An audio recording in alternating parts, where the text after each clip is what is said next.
hours. You probably could. If you want to live stream it, we can always try it. All right, we're live. We're properly live now. No way. Yeah. Let me make sure. Let me go on YouTube. No, we're live, baby. We're right there. We're live, baby. We're live, baby.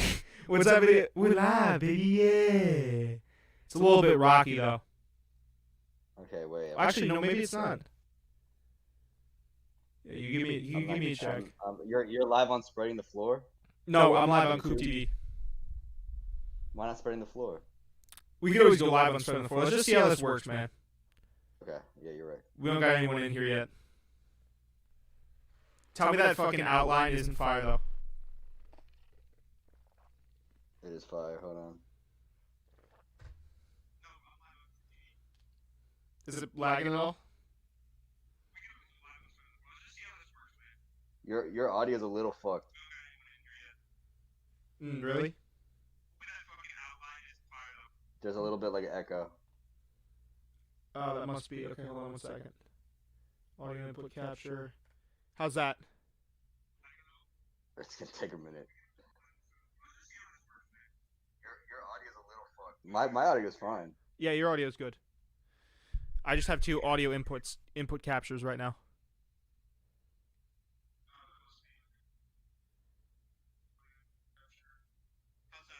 Perfect. All right, dope. See, what I did was I'm talking to you through the desktop audio, but I put my mic up on the stream. So yeah, your audio on the stream was good. Big brain plays. Big brain plays. All right. Well, welcome to the Spreading the Floor live stream with your two favorite hosts. I am Jacob Koopman, as you guys know. I'm sure like all the people that all one of the people that are in here right now listen to the show, so they'll know who we are. But welcome. Your host with the most. Oh. And his second in command by popular demand. Let's talk about boys. Did you just come up? Was that off the top? That was crazy. Straight off the fryer. Straight off the fryer. Straight off the dome, bro. That's off hilarious. The motherfucking dome. We got some Joe, and we're straight off the dome, and we're watching the Orlando Magic versus the Charlotte Hornets. Last night was a really good game, Naj. I actually caught some of it because I forgot to do my homework. Also, a very historic game. We gotta talk about that too. But last night, yeah, I don't know if you saw what's his name, Gordon Hayward. I was gonna talk about Woj, but yeah, we're Gordon Hayward too. Gordon Hayward called game last night. Muscled past Cole Anthony, I believe it was, for the game winner. Shout out to that guy. He's been having an explosive season. Could be in the conversation potentially, maybe for like MIP. Well, I don't know. Could be. Like I feel like they're. Yeah, I mean he's been playing terrifically. He took the. I mean I know he came off of an injury and everything, but you know I don't know. I feel like the parentheses or the what is it? The parameters. There you go. The parameters for a player to be doing well.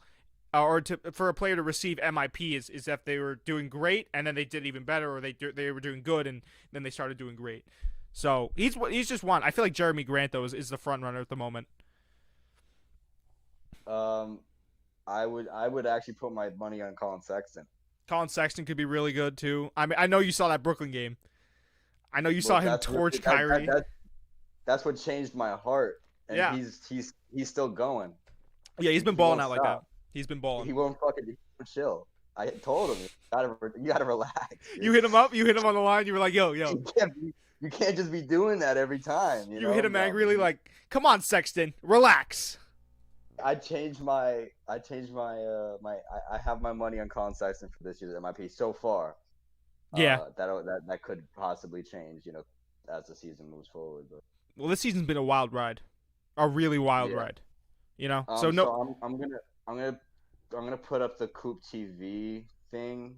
So stream it up, yeah. Yeah. Send it out there. Also, I actually did think that we were gonna be live streaming from Spreading the Floor, but it's no biggie. Yeah, I mean, I figure we have the bigger platform here, so just get it out. If you guys want, I did put it in the description for this live stream. So you guys can go check them out. Not check them out, it's us, but you guys can go check out the official Spreading the Floor podcast page. Big things coming for February. Do we want to tease it around that? Also, check this shit out, bro. Look at this. It's your shirt. Is that mine? Yes, oh, that's sir. my shirt. And guess what? Medium. Oh, Big wins. We're gonna be doing that. I'm repping my merch big time right now. Big time. Oh, bro, the game's on. Why can I not? Oh, watch live. Don't let your computer combust over there, bro. Let's see. Let's see if mine's gonna combust. I don't. It might be blacking it out for me because I'm in Orlando. It's not letting you do it. Well, I have a top secret stream I can put you onto if you need it. Well, actually, I think you already sent it to me. Yeah, I texted you the link. I'm scared of those because of viruses. Well, trust me, I've been streaming UFC events from the jump, bro. Okay. Also, okay, did you see? I'm gonna try one more thing and then I'm gonna throw on yours. Okay. Did you see McGregor got sunned? Yes, I saw. We'll talk. We will discuss that, and I do actually think that we should mention a little bit on the actual podcast in February, but because that was a hell of a fight. That's how we got to open it up. Like McGregor got baptized. It was actually a hell of a fight too. So many memes. The internet's very quick. A lot of Bernie memes. An insane amount of Bernie memes. All right, let's see. All right, so how's my computer handling this? It's definitely lagging. Can you check the stream for me, Nigel, and just see? Watch. When you get the chance, because I think, oh yeah, just looking at OBS now, my computer's like really having trouble here. Let me check the stream. All right, so how's my computer handling this? It's definitely lagging. Can you check the stream for me, Nigel? Your video's a little bit off. A little bit off? Okay. So I can't stream the game then. All right. Fair enough. Yeah, but I mean the audio is fine though. All right. Well, I mean also we want the video to be there. That is true. Dude, nobody's even watching right now. No one's here. Nobody's here. Okay. Let me put out like an Instagram story or something. I did just put it on my Instagram. Nice. I'll repost. So, do we want to tease anything? We want to play around with anything? Yeah, let's just tease stuff to nobody. Let's tease stuff to nobody, bro. Let's really get these all of the 0 people in here really hyped for what we got coming in February. All right, I have a question. Do you want to switch over to Heat versus Nets at 7:30, or do you want to stay on Hornets? Because I'm not sure my I'm not sure my computer can handle 1, let alone 2. My computer right now is like, Jake, please stop. Well, let's see. I want to see if I can actually. We'd stop doing. Let's see. All right, I'm gonna see if I can stream it on my phone. What if you just watch it on your phone? That's what I was gonna say. Yeah, and just do it from LTE. There's some lag going on. I think you're lagging a little bit. All right, so let me close this then. You're good. No, it's just I think your Wi-Fi is just trying to process what's going on. Oh, 100%. Yeah, it's definitely a little bit behind. All right. Well, I mean, what are you gonna do?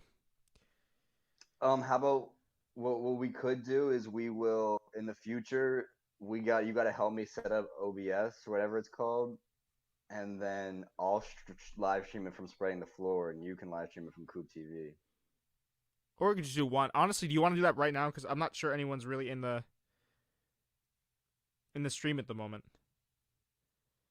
Let's see. Well, I mean, I'd have to install OBS and everything. It's so tough because I want to check, but I can't check because anything that I do, my computer is just, it's not having it. It's not having it. Well, we might just have to have the strength of our discussion be the frame for this live stream here, Nige. And I don't want it to be like an episode because it's really not. It's just us chilling, kicking back. Yeah, we're just gonna chill with the boys. Mm-hmm. Yeah, there's nobody here. Is not happening. We might just have to have the strength of our discussion be the frame for this live stream here, Nige. Hold on, I might be able to get the game. There we go. Got it. Let's see how long this lasts. We sound fine on it. It's just nobody's there. What's up? Hold on. We sound fine. Yeah, I'd be. Hold on. What the fuck? All types of issues. Say that again. I'd be down to just kick it back. That's what I'm saying. That's what we're doing now. I have the game up on my phone, so I'm watching. All right. I think I'm gonna try to open up the link you sent me.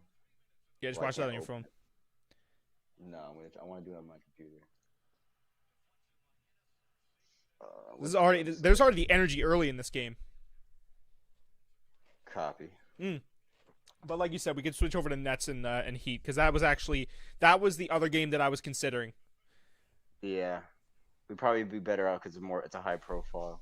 Live on score. Well, my thinking was that these are two very athletic and sometimes fun to watch teams. I know they're kind of trash bag teams or considered in that conversation of trash bag, but they're definitely fun to watch. Maybe not so much the Orlando Magic, but the Hornets right now. I mean, they have fun pieces, but I feel like altogether, if you look at them, they're not really that good of a team.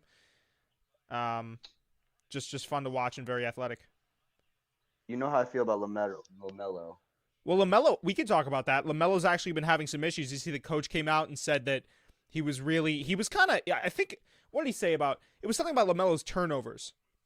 That's the reason LaMelo wasn't getting that much time. And then LeVar Ball, of course, in LeVar Ball fashion, came out and said that his son was a star and that you shouldn't be benching him. He should be starting. Yeah, I mean, we'll talk about that in a second. They're trying to get me to order Russian Bride. Yeah. Don't. You know what? Personal experience. Don't order. Don't order the Russian Bride. It never goes well. Well, I'm sitting here trying to skip ad. You just gotta go. You gotta. It usually opens up a new window, so you just gotta go back to the other window. Yeah. Yeah. Okay. Well, it looks like the video's better now. A little bit behind. I'm sorry for anyone that's watching. If you're currently watching the stream and you want to watch along with us, right down there is the game we are watching, the Hornets versus Magic, and you guys can just watch along with us. We're chilling back, we're kicking back, and we're having a good time, previewing some stuff, taking questions. Nigel, I'm gonna definitely, if someone sends a question into the chat, it's all you, dog, because as I said, my Wi-Fi's holding on at a thread here. I'm not getting this game. You're not getting it? Thing, because it's blocking pop-ups. I'm scared. I'm just gonna wait for the Nets game to be on. Is there any way we can change the title to watch the Nets game? No, bro. Trust me. You just click X on all of them. I'm telling you, I've been on this site before. It doesn't give you. It's not that bad. You gotta be very careful. Don't click on the links itself, but click on the X's. You'd be alright. Live on score. Or you can do it. Yeah, you can do the box score. Should I get into my commentator bag here? Yeah, go for it. Gordon Hayward drives to the basket, passes. Should I skip ad, right? That's what I click. Yeah, no, click the X at the top of the screen. There is no X at the top of the screen. I wish I could see your screen right now. FaceTime me. Okay. Oh, God. I'm going to lose a game. I'm just going to mute myself so you don't hear me twice. Oh, yeah, you got to get out of that. Okay. All right. Click the X at the top right corner. Just click, close the whole tab? No. Is there an X at, the top right corner of the website? Yeah. Okay. Fuck, bro. All right.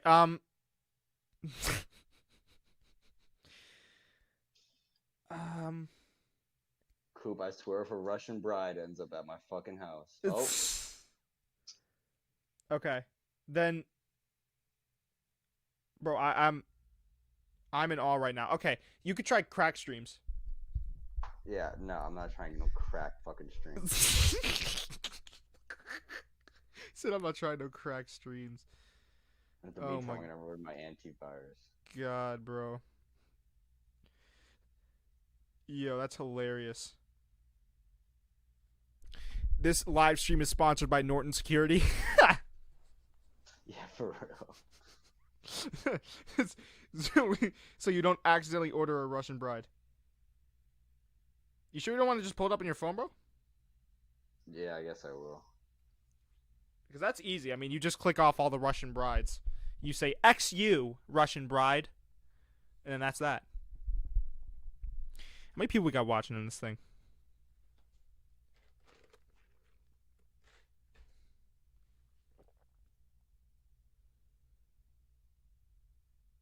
Okay.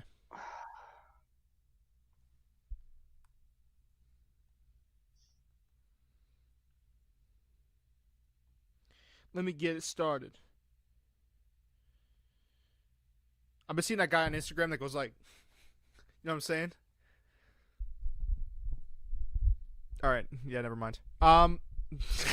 If you want to follow us on Instagram, go to What the Spread hell the you Floor talking? Pod. Right down there. Go to Spread the Floor Pod. I was talking to you about that guy that I always see on Instagram, and he's like doing that dance where he's like this, and then it's like in the in the background, it's like, let me get it started, and then he's like dancing around LA. Yeah. Okay, I'm trying to open up this fucking game. Are you still trying on the computer? No, I'm trying on the phone. Anna has sent 7 pictures. Okay. All right, I'm good. You know what? I'm going on Wi-Fi.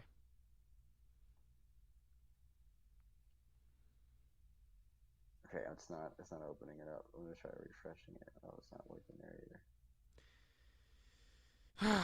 All right, I'm checking YouTube Live. I'm gonna see about the stream.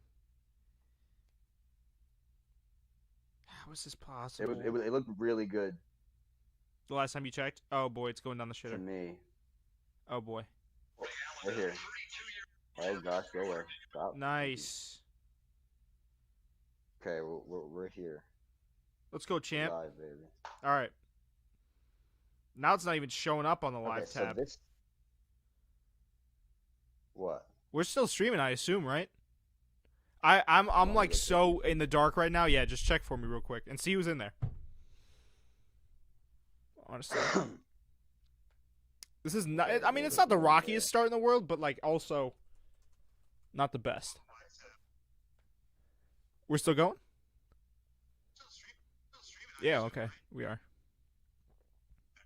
Yeah. Well, there's no one here, but the quality is pretty good. Is there a delay in when I speak? Yeah, I mean, all live streams are gonna have a delay no matter what. Yeah, that's true. All right, then we're good. I got the live control center here. Copy. All right, so we're chilling. Okay, so let's figure out the game. Okay, Hornets up by 3. I'm telling you, it was a close one last night. Uh-oh. Why is my Safari screen black? All right, we're good. We're chilling. Did you watch the football games yesterday? Yeah, yo, Tom Brady's a GOAT. No. He's legitimately the greatest of all time. I know. Were you rooting for Tampa? Were you banging Tampa? I wasn't rooting for anyone, to be honest with you, but I mean, I love seeing greatness, and I like seeing Tom Brady do what he does. I was kind of hoping that the Bills would win. Actually, I think that'd be a pretty sick matchup, the Bucks versus the Bills. But yeah, that would have been nice. That would have been nice. But I think Josh Allen will be back there. He's too talented. All those quarterbacks right now, like Aaron Rodgers, obviously Tom Brady, Josh Allen, all those guys are super duper talented. It was really a fun playoffs to watch, and I don't even. I mean, Nige, like I pretty much just watch basketball and UFC, and this year I was super duper interested in playoff football, which is something that I wasn't able to say in past years, honestly. Yeah, I usually don't really watch until the playoffs, but I did enjoy watching those games last night. How did regional Bills fan Sebastian feel about that? How was he bummed that they lost? I think he posted something on Instagram. I don't know. He was talking about the Bills. He loves. I don't know. First of all, he got into football like out of nowhere, kind of. I know he watches sports, but like he just started being a Bills fan, like a diehard Bills fan. I was just like. That's probably because you guys watch football all the time. Well, not you guys, but like the guys that you dorm with obviously watch a ton of football. Tom. At least I think.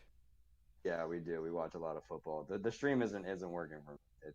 It's like it goes for like 3 seconds and it just cuts the fuck off. Well, I thought we were going. Nah, is it still? We might just have to can this, honestly. Our stream is fine. It's the fucking game. Oh, you faking me out there, Nudge. I'm fucking shit up. That's crazy because I'm on 2 bars right now, LTE, and I got crystal clear. Better than our stream. These fucking crack streams, bro. Yeah, I mean, listen, if you're not careful with crack streams, you get caught up. You gotta. It's like it's like knowing the city. You gotta maneuver. Can you get a virus on your phone? Nah, these websites are fine. You're on crack streams. You're fine. On the link you sent me. Oh, the link. Yeah, no, you're fine, dude. You're fine. You're not gonna get it. I've done this. Yeah. Trust me. Plenty of times. But you say I'm fine, but it's like it doesn't. It's all fucky. Why can't someone just do it like why do they have to put a million? Why can't they do it off like donations? They do. They ask you to donate to the site. I'd consider it if they weren't trying to sell me like Russian women. Well, that's a And donation. You buy one. recipes. You buy one and you get one. You know, I'm not gonna make that joke. I was gonna say you buy one get one free, but you buy one and then it's almost like when a rapper or an artist combos merch with like a ticket sale. You know what I'm saying? Or like a stream, like stream this and you get merch and stuff like that. Or you purchase their album, you get merch. It's something like that. You know, you buy a Russian wife and you get to watch basketball that's not in your region.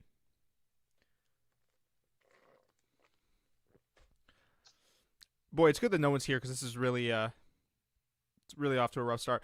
LaMelo coming downfield. Come downfield. Listen to me. LaMelo makes the layup and one. How are we feeling about LaMelo? How are we feeling about the Rookie of the Year conversation, Nige? It's LaMelo, obviously. You think it's still LaMelo? Yeah, no, I don't think it's a competition. I don't. I think it's definitely a conversation. I think don't it's a think it's a conversation we're having right now. I don't think it's a competition. It's a conversation. He's third amongst all rookies. He's averaging 11 points. I mean, that's pretty good though, I guess. It's nothing. It doesn't have to do with. No, he's leading all rookies in like 3 major statistics in rebounds, assists, and points. I think. No, he's third amongst rookies in points, but I don't know about rebounds or assists. I could be wrong, but I know for points he's not. I think it's for me it's still James Wiseman. Also, dark horse, which is crazy because he was the number 1 overall pick, Anthony Edwards. But I could see that going either way. I just think that LaMelo, he's been having a little bit of different. If he gets out of the slump, I mean, can we still talk about LaMelo getting out of the slump? Is that still a realistic conversation we can have? Like, Yeah. I don't. Is it? I mean, I know it's like early, but at some point, I don't know. He started off hot. I want to see the power. The Hornets? I know they're near the bottom of the conference. No, I want to see the power rankings for rookies. Oh, if I'm being stupid, let me know, Nigel. Because last time I just saw on the screen. Easy. You didn't even see the thing yet. Last I saw on the screen, he was third in something. So, and I'm assuming that's because they highlighted 11.4 points per game. Quickly is looking good too on the Knicks. Emmanuel Quickly, yeah, he's nice, bro. The Knicks had a really good draft. The Knicks had a fantastic draft. Did, but bro, LaMelo Ball is the youngest person to ever record a triple-double. Okay, I mean that's great, that's fine, but like if I'm looking for Rookie of the Year, probably consistency and longevity, right? I mean he's Yeah, I don't want to say it. I don't want to say LaMelo, and he might get it. You know, the hype might transfer into that, but I don't want to give someone Rookie of the Year just because he made history at the start of the year and then he's wishy-washy. And again, that's not me saying that he's a bad player or whatever. I just think that there are guys like James Wiseman and Anthony Edwards that are actually putting up like I'd have to see what Anthony Edwards is averaging right now, and I can't because if I do, my Wi-Fi is going to probably shut down this entire stream, but I'd imagine it's more than LaMelo. And he's been playing really solid. Same with Wiseman. Yeah. I'm just saying, like, I could definitely, and we've for sure had this conversation on past podcasts and past streams where we talk about guys that are in the Rookie of the Year conversation because they have hype around them. Like, we had that whole thing with Zion. Remember that? We were talking about Zion because he came back off of injury and he was looking good. He was averaging 20 points per game. And it's like, does he get that over over Ja Morant because he's Zion Williamson and he signed a deal before he even stepped foot on an NBA court? But then, you know, it definitely, I think it plays into it. But what we saw at the end of the year was that the guy that was more consistent, Ja, was just. Well, Zion just didn't play enough games. You think he would have gotten it if he didn't get injured? Whole season? Yeah, hell yeah. I could definitely see that because he came back. I mean, that was ridiculous to me. A guy coming back and averaging that many points and looking that good, and then this year taking a step forward as well. I know he doesn't get covered by the media as much, but yeah. Well, I mean, if you think, I mean, I know you're a huge Ja fan, and so am I. But when Zion came back, he was playing better than Ja Morant. He was averaging better numbers. You know, Listen, he I'm was not gonna be a very good. Jaw stan. I'll admit when someone was playing better than him. You know what I'm saying? Zion came back playing better, and he was clearly the better player between the two of them. Even though it was very close, Zion was just better. And also they were, they were winning. The Pelicans were also winning, and they only, they did well in the bubble and everything, kind of. But Yeah, I think if Zion was there for the whole year, Zion easily wins I could Rookie of definitely the see Year. that for sure. For sure. I'm happy for Ja though. Unfortunately, I know Ja came back from his injury and he's looking bouncy and explosive again. Also, we got to talk about just Zion and what he brings to the table because a lot of people I've been seeing are putting a lot of doubt on his name. So we could definitely we have to get into that. Because like the main thing. Hold on, you cut out for a second. People are putting down on Zion's name. Yeah, a little bit of Well, I say the people that I've seen, they're not exactly putting dirt on his name, but there's always been that conversation of why isn't he getting coverage enough? Why is the media not showing him as much? And some people have made the argument in media now that he's basically just bouncy as hell and he jumps out the gym. So they're looking for guys that can do that and do other stuff. But I mean, Zion kind of had some other intangibles that people never really, I feel like, focused on, and that's part of his game. But just nobody ever gave it the time of day because he had those insanely athletic plays.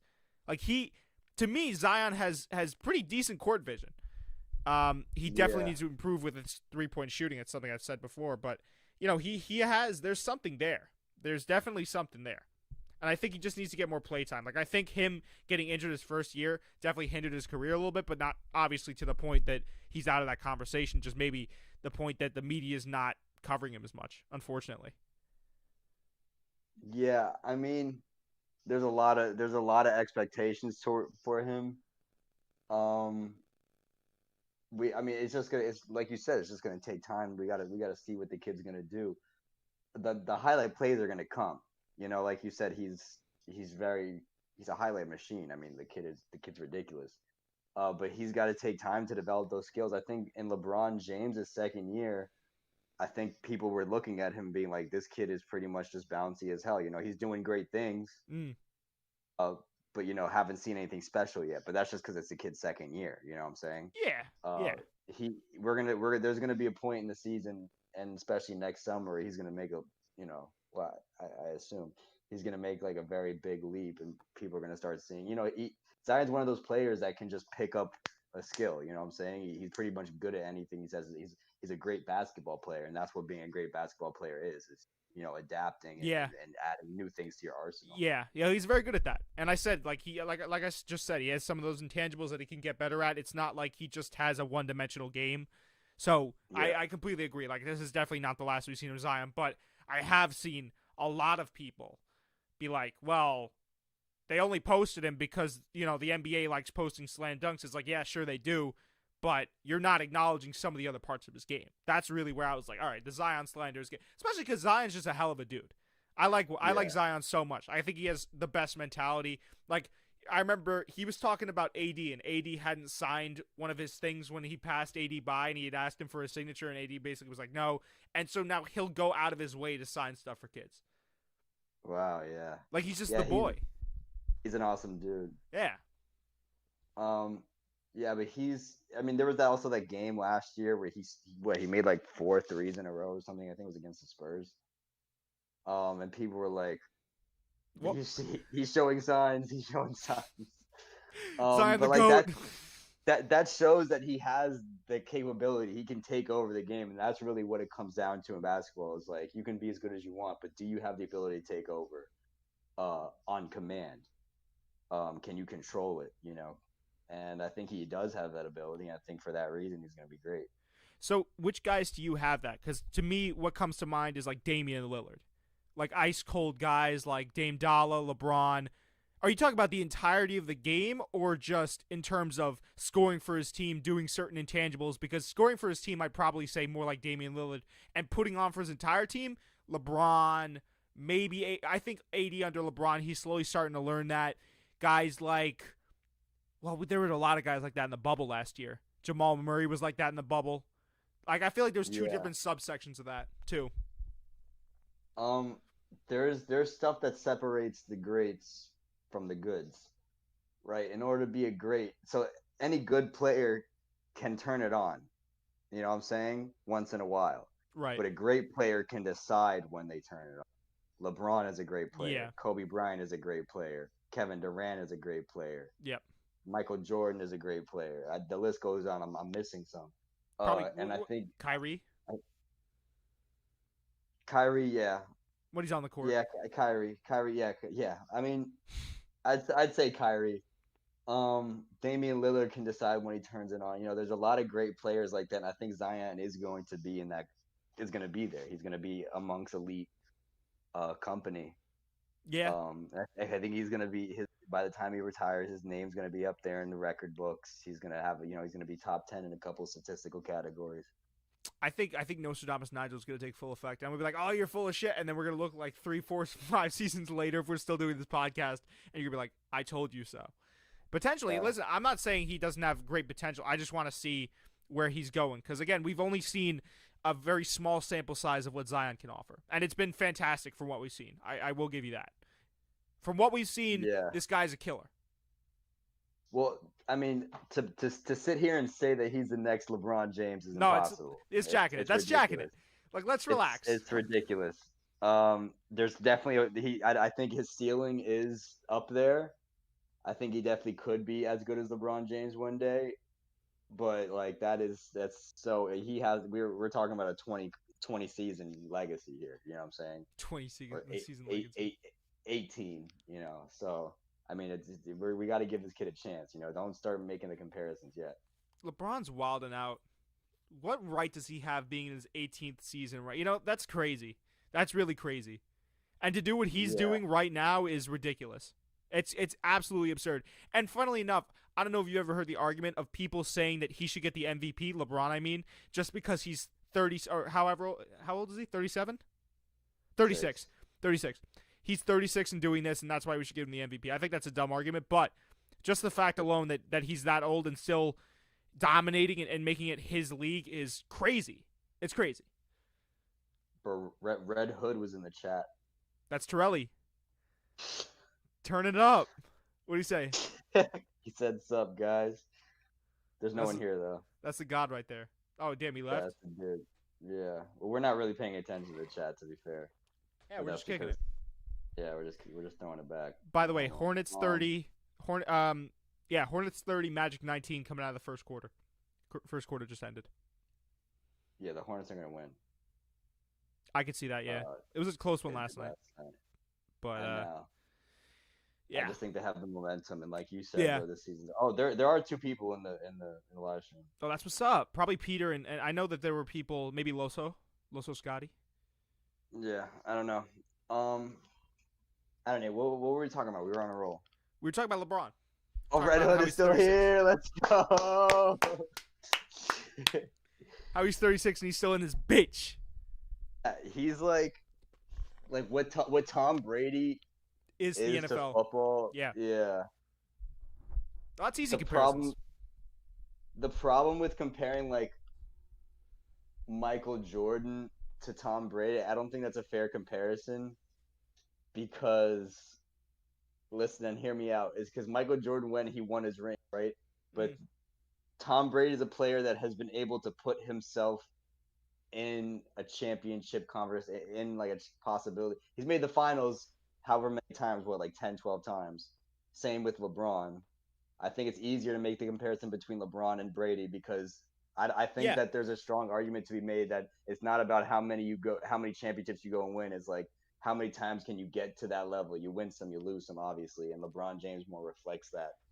I think what it is, and I do actually agree with you. I think he's more comparable to LeBron because, like you said, he's going to his 10th Super Bowl. LeBron has 10 finals under his belt, yes? Yeah. Or 11, 10 or 11, something. 10 or 11, something like that. The reason that I don't really equate, and I mean, sure, like in terms of legacy, you could probably mesh them together and have it be almost sort of similar.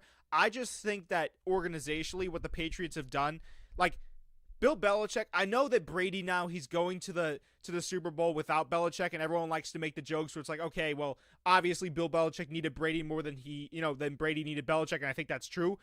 I still think it's important to point out the fact that the Patriots as an organization, Kraft and Belichick were able to do something that was really ridiculous.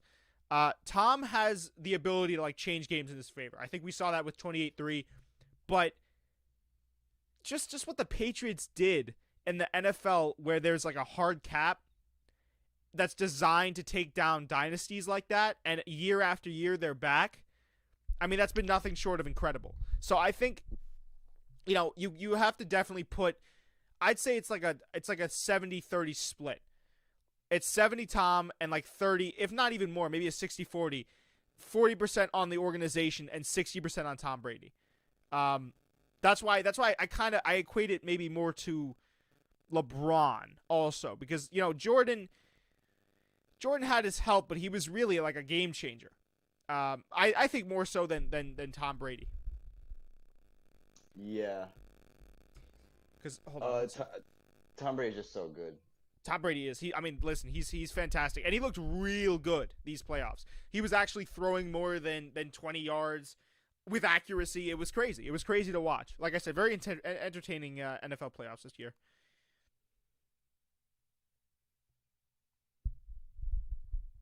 Let's see. Do we want to get Fredo Ladon in here?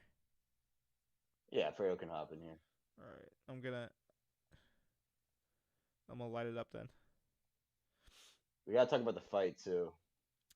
Talk about McGregor getting sunned by Louisiana boy. That was hard to watch. You didn't like? Are you a McGregor fanboy? I'm not anything fanboy. I don't really watch that. I don't really watch fights like that. But I mean, I know a lot of people lost money that night. Dude, a lot of McGregor fanboys I knew are real butthurt right now. I wanted Dustin to win. I was rooting for Dustin. But when it happened, it was almost like this might be a little bit foul. It was almost like 9/11 for UFC fans. Everyone remembers where they were. Oh my gosh. Everyone remembers where they were when it. I'm serious. I saw McGregor get folded, and it was like surreal. I didn't know where I was for half a second. I think it was 1 a.m. and I screamed out. I said, "Oh my god! Oh my god! Oh my god!" And then I woke up my entire family. But it was insane. I don't think anyone saw that happening. Even though McGregor has been inactive, I don't think anyone saw that happening. And even though Dustin Poirier hates a dog, still nobody saw that. I mean, it was ridiculous. Yeah, I mean, McGregor's just such a safe bet, Yeah, he really is. People lost thousands on McGregor. People lost money on that fight. That's bro, like you bet on that fight? No, I didn't bet. Okay. I don't really bet like that, but good man. Bro, people threw if you told me to put money down, I'd put money down on McGregor every time. Yeah, well, also the problem was everyone was hyping up McGregor and overlooking the shit out of Poirier. I mean, nobody was even thinking that he was going to do anything. I think everyone thought it was going to be an easy win inside one round for McGregor. I mean, McGregor himself thought that. And all the while, right, Dustin was waiting throughout the fight camp. He was waiting throughout media. He was just chilling. Saying, listen, Yeah. everyone can doubt me. It doesn't matter. I'm going to let it, like he said, I'm going to let it roll over my shoulder. And he came out there. He said his heart wasn't even really in it, in the locker room. He described it as once he gets into the octagon, the crazy man comes out. I mean, that's crazy. He's nuts. He went out there. But the thing is, McGregor was winning.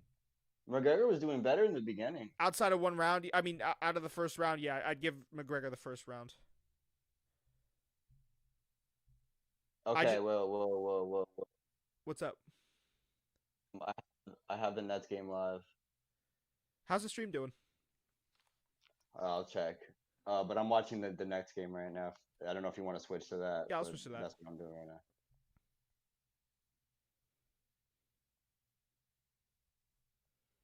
We have two people here. Red Hood is still here for the boys. Nice. Yeah, Miami's up 8-3. I'd honestly rather watch this game. Is Jimmy Butler? I don't see Jimmy Butler. Check the lineup. he was out with COVID last time I checked, but it wasn't. I don't know. I didn't check recently. This COVID situation has kind of been the most paramount thing, and also the most, I guess, like not talked about thing in a weird way. Does that make any sense? Like People I've are been just brushing it off like it's normal. well, no, yeah, but also I see a headline pop up, and I'm saying I also do this. I see a headline pop up, and it's like this team has been quarantined, the game has been postponed, and at this point, like it's happened so many times, I'm like, okay, well, I guess just things are gonna continue. Like just keep it pushing, you know. There's another game to be played, you know. I'll just go watch whatever other thing on Yes. I'll go watch the Brooklyn Nets game on Yes. Too bad. Like to me, it just, and I really hope I don't say this, and then something happens, like you know, I don't know, the league gets put on hold or shut down. But it seems now like it's just kind of a normal thing. I don't know. It's weird. But Yeah. that's COVID. That's the reality of COVID for you, I guess. We have Fredo the Don in on the show live pretty soon. Copy. But yeah, man, let me switch over the Brooklyn Nets and Heat game. Yeah. Now I'm kind of like I'm watching it now. I'm like distracted. Well, don't watch it, and then don't get too sucked in there, because I was not just like, yo, this game's Oh actually kind of man. lit. Yeah, I like watching the Heat play. I really wish Butler was out. Your Wi-Fi's fucked, right? You can't check. I cannot. Uh, I'm on Heat. LTE right Yeah, now. no. I'm streaming on LTE. Well, I'm not streaming on LTE, but my phone is. Okay, let's see. No, I'm not even getting the game. What happens? Oh, there we go. It's all about curving those Russian bots. Can't let them get to you. All right, here we go. I could also just give you my like Spectrum account. Yeah, I do not see it. What's up? What happened? I don't see Jimmy. I don't think. Maybe Jimmy's not active. I don't think he's active. Hold on. You got Kevin Durant driving in. Kevin Durant, pull up. Oh, Splash. It's like desynced for me and you because I'm not seeing Kevin Durant do all that. Oh, I'll shut my mouth then. That's gonna be a little bit tough. How much time is left in your quarter? 8:08 right now. Oh, you are behind, my friend. Not just like I'm seeing the Pacers right now. I don't know what time are you on. I'm like, oh shit. No, all right. I have 7:20 left in mine. Are you actually viewing it through Spectrum? I'm on Fox Sports Go. Oh, well that makes sense then. Can you have two people log in on the same account? Because if so, we can just do that and be perfectly synced. What is this sound? Actually, not sure. We can try it.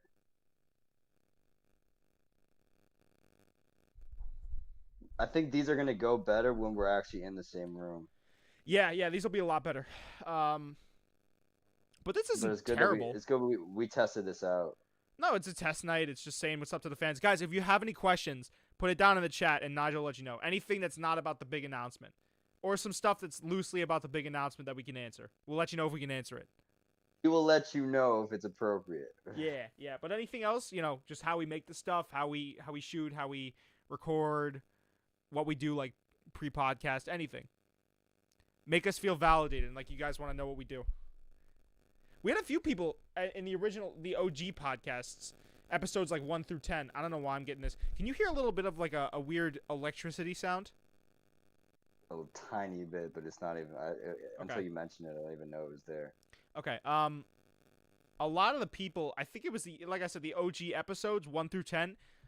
People wanted to pull up in the studio and see how we filmed it. I was very surprised. Yeah, I have a few people that are interested in coming on the show. Who? But I'm not interested in letting them be on the show. Okay, fair enough. Yeah, all right. You got some people with hot takes. If I'm gonna have I have people that would come on, but it's like if I'm gonna have someone come on that I'm vouching for, I want them to like have something to be there, not just to come on. Like, yeah, anyone can want to come on a show, you know what I'm saying? Like that's cool and everything, but it's like if I'm gonna have one of my boys come on, I want there to be a reason for it, not just because they want to come on a show. you know. Yeah, no, 100%. We don't want any just Joe Schmo coming in. Like, we trust Fredo the Don, obviously. He'll be on in a second. But we also, outside of that, Like one time. what's up? What'd you say? Did you say something? No, I think there's a bit of lag, but yeah, no, I hear you. I feel you. Yeah, no, like, outside of, we had Danny on the show that one time. He was really good. At this point, it's almost like Yeah. we have to be particular. Well, from the jump, we were particular with who we had on, but now it's a little bit more. We have to be more particular because of the, again, non-mentioned, not as of yet mentioned big announcement for this podcast and this brand. I should call it a brand because it really is a brand. Yeah. Well, yeah, that's coming. I think But I think that's the missing piece that we're starting to figure out here, especially with all this stuff, like the hoodies. Let us know if you guys want to buy some of those. We got shirts. This is Nigel's test shirt. Let us know if you want to cop some of these. Proceeds will go towards studio time for interviews and microphones. and microphones. Yes, generally funding this podcast. It won't go towards my coffee addiction. Trust me. It will not. Speaking of, I've become bad with coffee. Yeah, you're drinking it more now? Oh yeah. Really? Because I never thought you were a coffee guy like that. I've always liked coffee. Let's talk about coffee for a minute. Oh, I Okay? can talk coffee, bro. Come on. Who are you talking to here? I'm the guy. I've always liked coffee, but it's like I never wanted to put on it. But especially, when you're in when you're in like a situation where you have to be energetic, there's a difference between being awake and being like active. Too You know what I'm awake. saying? Yeah. Right. Like if we had the podcast at like 11 a.m. and I was already done with my work and everything, I'd be there. You know what I'm saying? But by the time 6 p.m., 5 p.m. rolls around, I'm done for the day. I'm laying in bed and I'm watching YouTube. So coffee, I've been turning to coffee around those times, especially when it comes to the podcast, That's a slippery just so I slope. can, yeah, I know, just so I can just like, keep up with, just so I can be the person I want to be on camera. Yeah, no, I get that. I get that. It's definitely tough. Like, there's certain times I'll do practice podcasts down here, and I have already done all my workouts for the day and all my other stuff. You know what I'm saying? Putting together clips, putting out graphics, doing shirts, all that stuff. And it's also, not only is it hard to be like, oh, uppity and make it interesting and fun, it's just hard to speak when you're tired. That's something I've noticed. Yeah. It's hard to find the words. It's hard to have coherent thoughts when Oh, you're yeah. tired. Thoughts are all over the place. And it's hard to be energetic. It's hard to do anything worth. You can be awake all you want, but being awake and doing something productive is a different story. Yeah, no, no, for sure. It's something that I struggle with. It's something that I struggle with actually a lot, and it's actually funny that you mentioned that because I'll get up at around like 8, 9, even 10 a.m. Excuse me, and by I'd say like 3 p.m. I run completely out of energy, and then that's when the coffee comes in. So I think what I'm gonna do is I'm gonna start drinking decaf and just wean myself off because it's either that or the lack of carbs or maybe too many. I don't know how much carbs I'm consuming on a daily basis, but I feel like it has something to do with that where I'm just like running out of energy and it sucks because I can't get anything done. I don't want to get anything done. It's like, I'd just rather go to sleep. Maybe I should take naps too. I don't know. On just to cut you off for a second, someone was checking into the game on the Heats, and Yeah. Adebayo thought it was someone cutting, so he passed the ball to the guy on the. Yikes. But yeah, no, that was hard to watch. But yeah, no, I feel you. I feel like, yeah, you definitely are addicted to coffee. I feel like drag it. I mean, no, yeah. All right, fair enough. Yeah, actually, you know what? I mean, I'll cop to that. A crippling coffee addiction over here. It's not crippling. It's like just barely crippling. I'm walking with one crutch. I'm McGregor after the fight last night. It's not too crippling, okay? I'm still upright. I love coffee addictions because it's one of those socially acceptable ones. You know what I'm saying? It's not like a crack cocaine addiction where you could lose family members. There's like that. There's like work addiction. Coffee might be one of the only addictions that you can actually have without losing family members. I don't know. Let's have that conversation. I don't think we're ready for that conversation. Don't leave me out here, Nige. Don't leave me out here to die, bro. Back me up. I don't know if I can jump in on that one, buddy. I don't know. You're supposed to be supporting me. No. I don't know. I don't want to be addicted to anything, which is why it took me a very long time. Like, the only time I drank coffee prior on like a regular basis is when I was working at this summer camp. And it was at my boarding school, so I stayed there all night and all day, 24 hours a day, 24/7. You were just gone off the juice then. You were gone off the Java. Yeah, and so what I would do is, I probably shouldn't say this on camera. Go ahead. I just said people have crack cocaine addiction, so we're really far in at this point. Don't worry about it. What I would do is in the middle of the night, I'd sneak girls in, right? Okay. And wow. So by the time work started at 8 a.m., like I was probably off like 2 hours of sleep. And so I would just drink coffee every day just to be able to go to work. What's your order? What was your order? What is still your order? I just like those Starbucks mocha glass bottles you get from the gas station. Oh, those, yeah. Those are like that's a, you know what that is? If you're talking about like, yeah, well, I was going to say, let's liken it to an actual addiction, right? You got You might lose a family member off those motherfuckers. Okay, those are really good. Those are really, really good.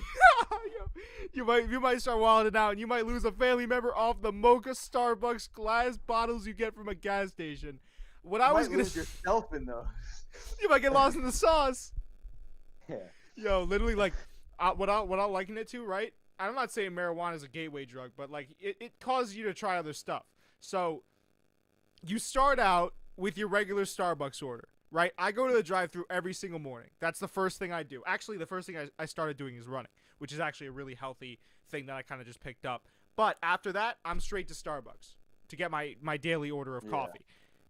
What it then progresses to, and if you get deeper and deeper down the rabbit hole, is you'll have 3 drinks a day, which is what I was averaging on freshman year.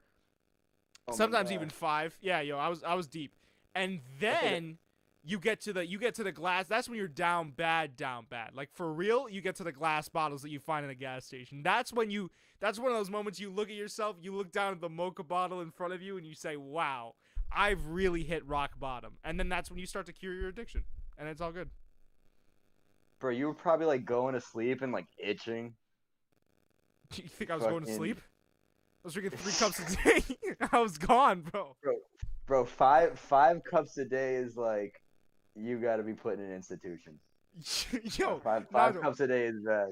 I came up with this podcast. Well, we did together, but I came up with the idea for this podcast probably off about 3 gallons of coffee. I'm not gonna hold you.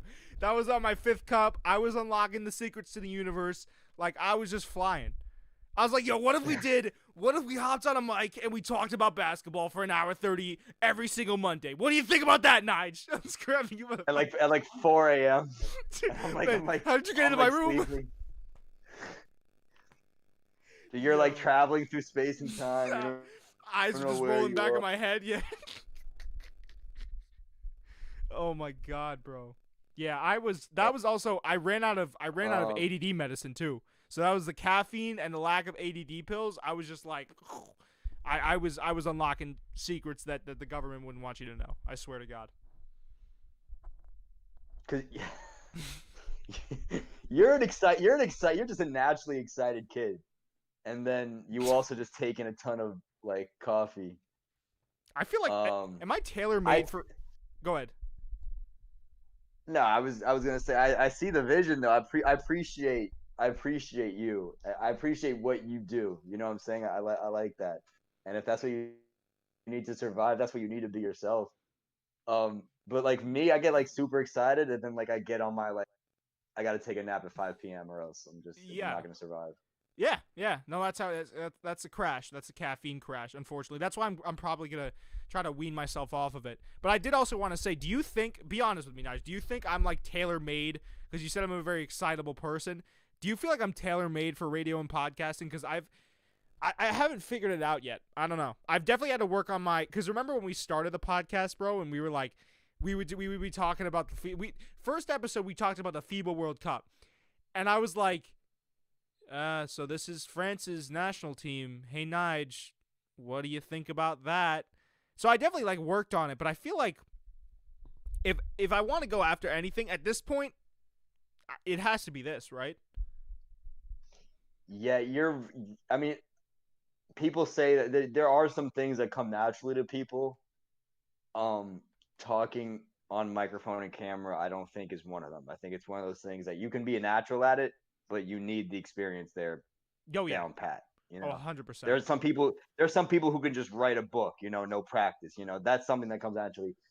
Being good on camera, phone, and microphone is one of those things you have to practice. You have blossomed into an excellent host. But I do think that I do a good job. I'm good at like grounding you. I'm good at keep you where you need to be, as far as the content goes. Oh, 100%. Yeah, I love your brain now. Just like you go out, and you have such an eye for content too. Do you think so? I don't think so. I do think you do. I think I think you have the podcasting thing down. All right, the clips, the quality is there, production, everything is there. You get a lot of like illusions of grandeur in the middle of the night. When you get excited about something, it's like boom, let's just make it a reality. And someone's like, all right, hold on, let's think about this. Let's talk about it. What is this really going to end up being like? Because you can fantasize all you want, but let's look at the logistics. That's true too. That's true. I definitely do get hyped up, like off the. It's probably off coffee, honestly, and just off of ADD. Like when I'm not on my meds, it's always a process. Yeah. It's always a process, but you're right. Yeah, like the live stream. I like the live stream idea, but I do want to do it consistently. I think that'd be really fun. Especially like replying to people in chat and stuff. The only people here is me. I figured out why I said two people. It's me and our homeboy Anthony over here, really holding down the viewer selection. He listens to all of our shit, bro. Like he listens to our episodes. I think that's super fucking cool. Isn't that like, yo, the OG? Yeah, Anthony really has supported the podcast. And the best part about it is I haven't talked to him about basketball. No, he doesn't watch basketball. He just listens. Yeah, he doesn't watch basketball. I didn't want to say anything out of pocket, but yeah, he doesn't even watch basketball. I mean, he'll tell you he told me he doesn't watch sports, but he listens to our stuff because he likes it and he finds it engaging. So big shout out to the homie, the goat of editing. He's also like Anthony's very intelligent. I think he's open minded too. Like he will just see, like, look at, like, we're talking about him like he's not here. Yeah. He's open to learning about new things, and I think that there is a very good possibility that he is learning something from just like sticking around. Yeah, no, he's learning about basketball from two of the greats. What?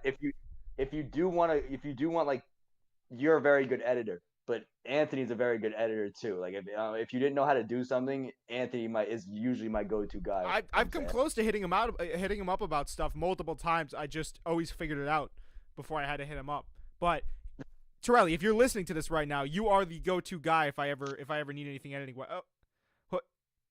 Someone is invaded. Oh, he's here. How are we?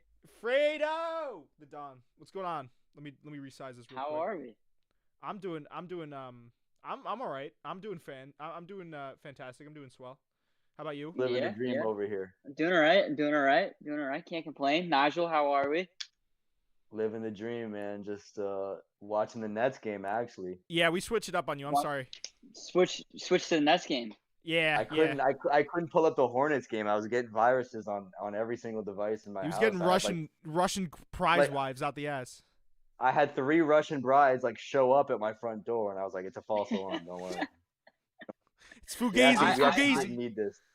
I just airplayed the Hornets game onto my TV, but yeah, no, a bunch Lucky. of viruses or just a bunch of like stuff was just popping up on my phone. I was like, this You is gotta- definitely not secure. You got to bob Yeah. and weave, bro. You got to bob and weave around the Russian bots. That's how it is. Exactly. People don't know, bro. People don't have that like Floyd Mayweather defense when it comes to Russian bots. I've illegally No, not at all. I've illegally streamed enough UFC events to where I'm pretty much just a goat at this point. This laptop is too new and too valuable for me to take chances like that. It's just- Honestly, I might have malware on my Understandable. laptop. I have no idea if I have malware or not on my laptop. I couldn't. I don't know. you should get some antivirus just in case. I think I do. They always run a little bit of a test. So if I would have had something, I would have had something by now. I feel like, right? Yeah, but you don't like. There's some. I mean, you'd think that a virus is like gonna pop up on your screen. It's gonna look No, like no, a- no. I like know a- it could be like a behind the pirate scenes. skull. Yeah. Yeah, but like, what if there's like a virus like stealing your passwords and stuff? That'd be tough because I use the same password, or basically the same password for everything, so it wouldn't be that hard for him. Hey yo, all right. No, I hopefully there's no. That's what I do. What's up? We usually leave it. You don't say your address, you don't say your age, and you don't say that you have the same password for all your accounts. That's I just- don't have the same. No, but I was just wilding out. I was joking. I don't actually have the same password. I'm also 37, so He was big. He Yeah. was big time clowning around just in case Anthony had any ideas of. the hacker in our chat right now, opposite Anthony's like, "Damn it, man! Almost got him." I'm watching Thickums right now. He's at the free throw line. No, you're behind us. The end of the first quarter. Damn, yo, Yeah. where are you guys on? Oh, you know what? Let me go to yes. Do you now. want me to? I'll send you my Spectrum account. if No, you it's want all it. right. I got yes. I got yes. Yeah, I'm watching off of Yes right now. All right, I'm gonna go to yes. I'm gonna get on that wave. So how you doing, Fredo? Yeah. I'm doing all right. Can't complain. Just getting through the days. Enjoying the NBA season though. It's great. It's So- great. It was a little bit uncertain though. That's the thing. That's the only thing that I really Very. can't stand. The San Antonio Spurs game just got postponed, right? Every game is. I'm pretty I sure feel like today. I can't even keep up with the amount of games that have been postponed. All right, there we go. I'm gonna try to get some powers within in the chat. No way. The Yeah. power within. I'm not gonna ask her directly, but I will hint at it. You think she's gonna take the bait? You reel it out there. You reel out the bait. You know what I'm saying? I just would rather not speak on the subject. I'm trying to be too wild. I'm sorry. All right, let me see. See, why can't So I Jimmy Butler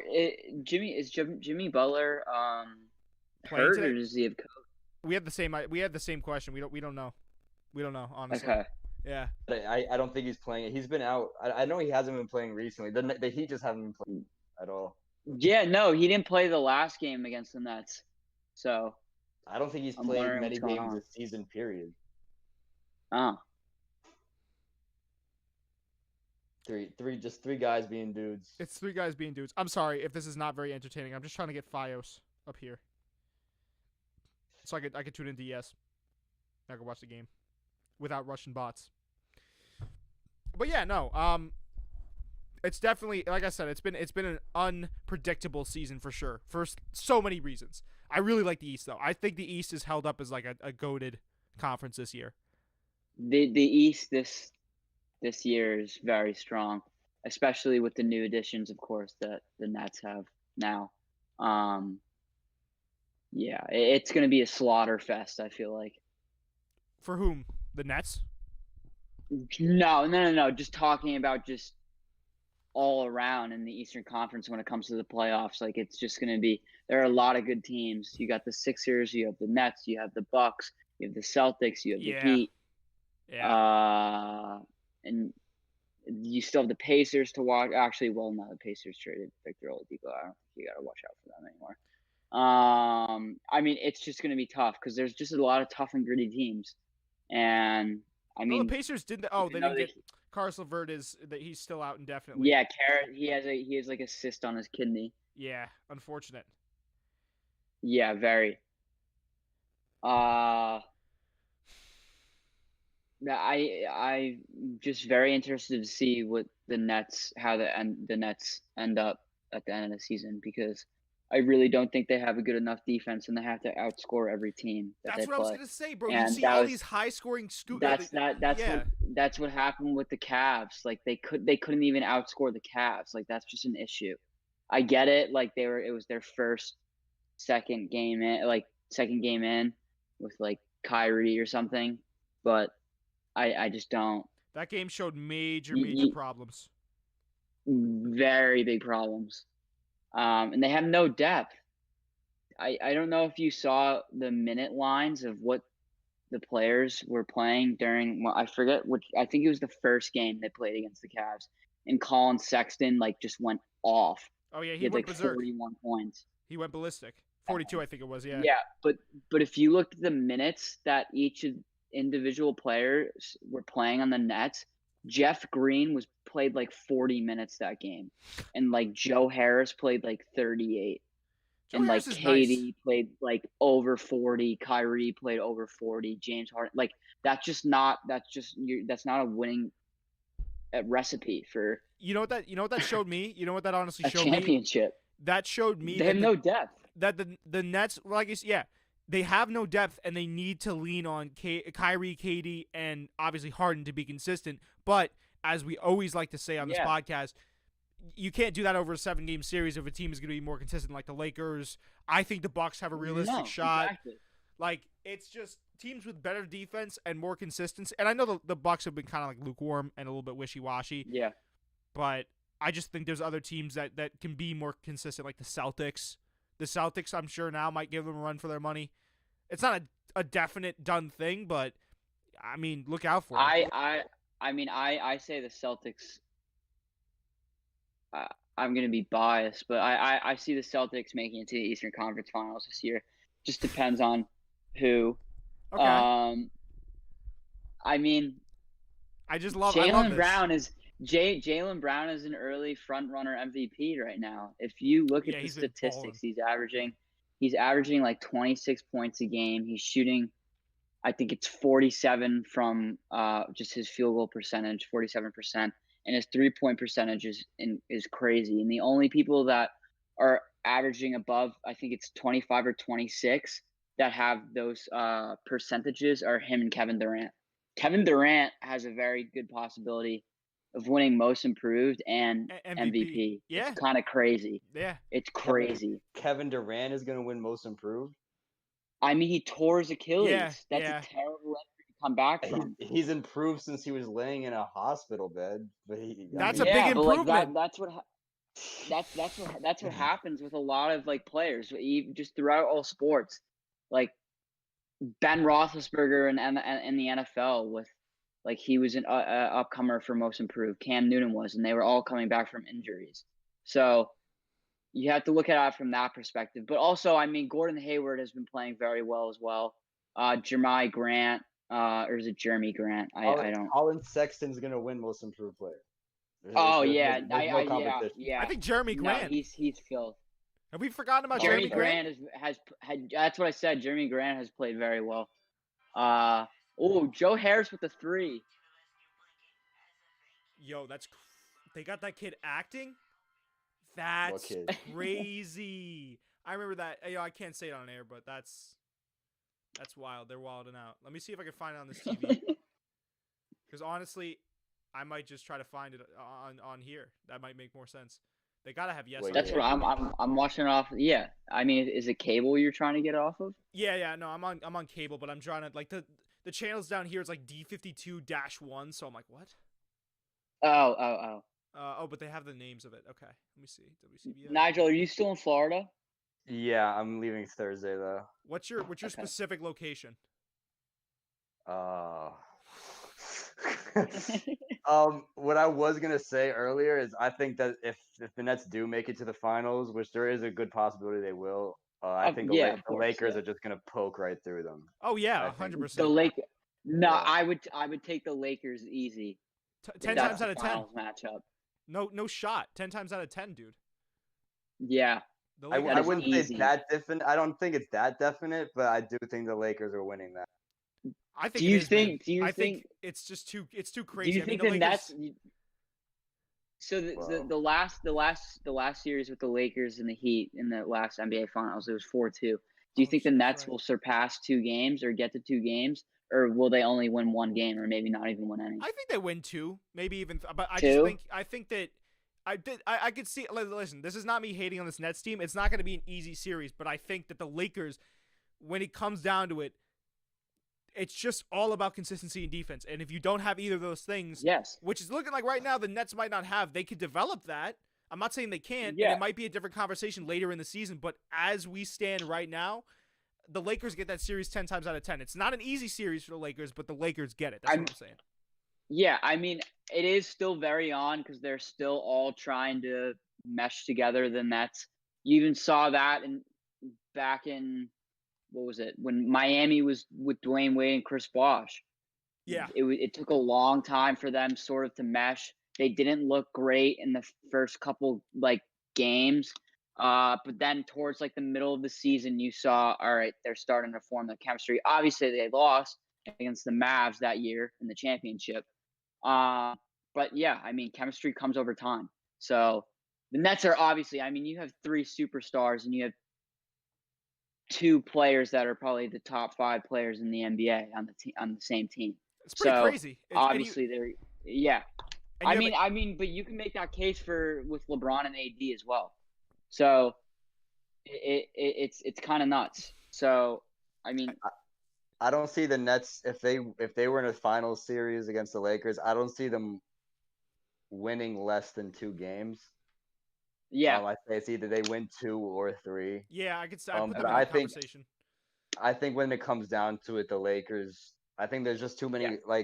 They just got together, so they're gonna improve and everything. But I just Yep. think it's too easy to find the gaps. It's Yeah. too easy to find the spaces, especially you got unlimited minutes. He didn't even play one game because it was a back-to-back, and he's their best player, honestly, their leader. Who? KD. Yeah. Yeah. Yeah. So, and if they go up against Giannis and the Bucks in the Eastern Conference Finals, it's going to be up to KD to stop Giannis. You know what I'm saying? If they go up against Tough. the Lakers in the finals, it's going to be up to KD to stop AD. Yeah. And then the rest. That's KD. That's your best player used up. You know what I'm saying? The rest. Yeah. The rest we're talking about defense and offense is all on Harden and Kyrie. You know what I think? I think the Nets. Sorry to. I mean, typical spreading the floor fashion. I just cut Nigel off. I think that the Nets' biggest I think that the Nets' biggest strength right now is also their biggest weakness. They have these 3 guys to play with. They're some of the best in the league, and yet it seems like when it comes down to it, it's just they're flaccid. They these guys. It's almost like they can't work it out or yo, come on, Nigel. The guy's flaccid. It's almost like they don't understand how to, take for instance, Steve Nash said, and I was watching during that Nets-Cavs game, he said that they have to feel it more than try to understand it. Feel the flaccidness. So stupid. No, but I think it just comes down to that, man. They just don't know. They're kind of in a state of limbo right now. It's tough. Okay. As much as people I think like to say that having these 3 guys, and it really is a blessing. As much as people like to say that it is, I feel like it's also kind of a curse for the aforementioned reasons. And listen, we haven't even seen any drama yet. There hasn't been any drama, and still this team's kind of underperforming a little bit. At least through 2 Well, games. yeah. I mean, you have 2 heavy ball handlers on the Nets with Kyrie and now James Harden. And it could just be a matter of time that James Harden, because Kyrie right now is the primary ball handler, and it could just be a matter of time because James Harden likes to have the ball in his hands, that James might just flip a switch and he just might be like, what is going on? If they're not winning, that could cause a major issue. But Yeah. no, I definitely do see the Nets. If they make it to the finals and they play the Lakers, I don't see them winning the series. I agree with you, Nigel, that it would probably be 4-2. I think it would. I don't think they would win. I don't think it would go to a game 7. No, absolutely not.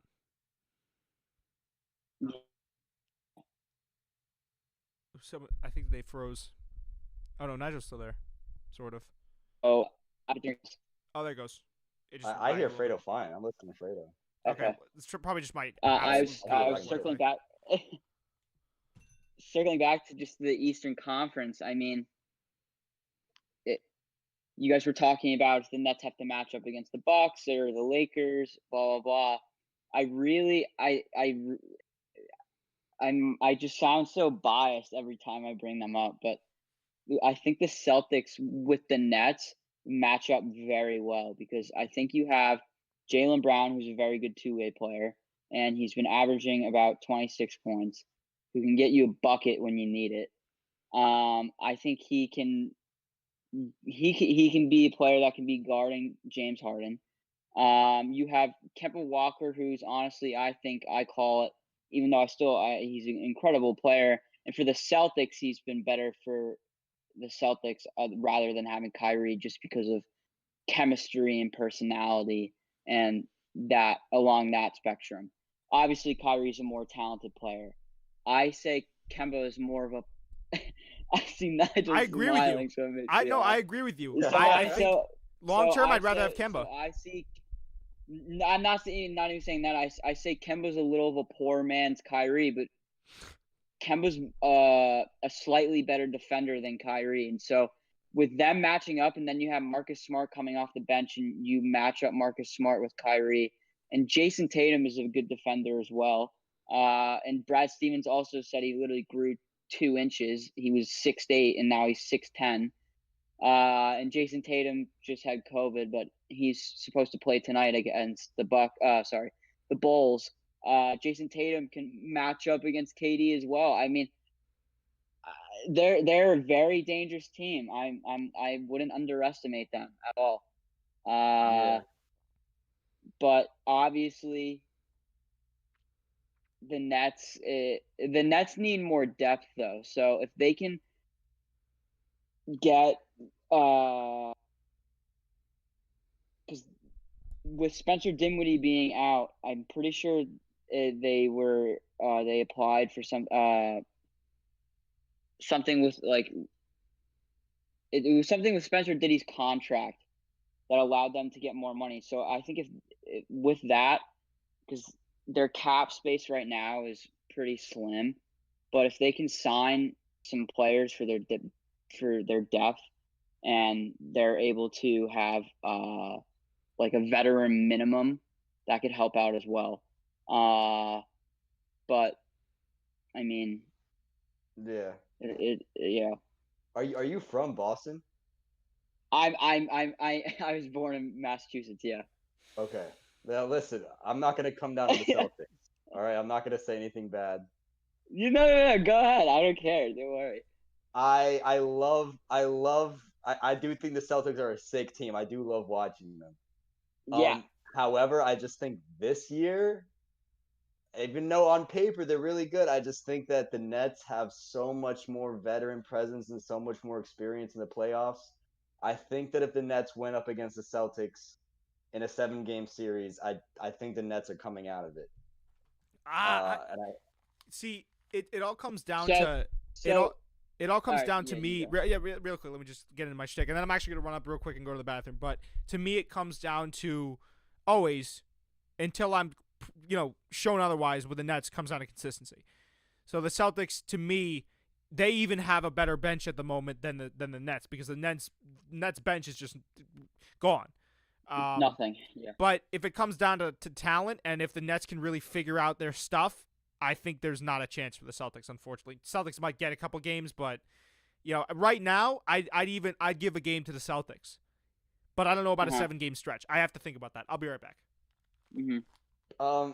I just think that the Nets would look at the Celtics These are like they're just a bunch of kids. You know, they're young. They haven't they've done great things in the playoffs before, but nothing nothing really. They haven't really They haven't reached the NBA championship. Yeah. they haven't proved themselves really. I do think that Harden and Kyrie and even KD to a certain extent have trouble, coming through in the playoffs. Um, and I think that series, I think that KD and Kyrie and Harden just look at them, and I think they just pick them apart. I think that Okay. Jason Tatum, Jaylen Brown, and Kemba looking at the Nets starting five would just be so overwhelmed by what they were going up against. They're looking at their childhood stars, and they're going So up against them. so I understand what you're saying.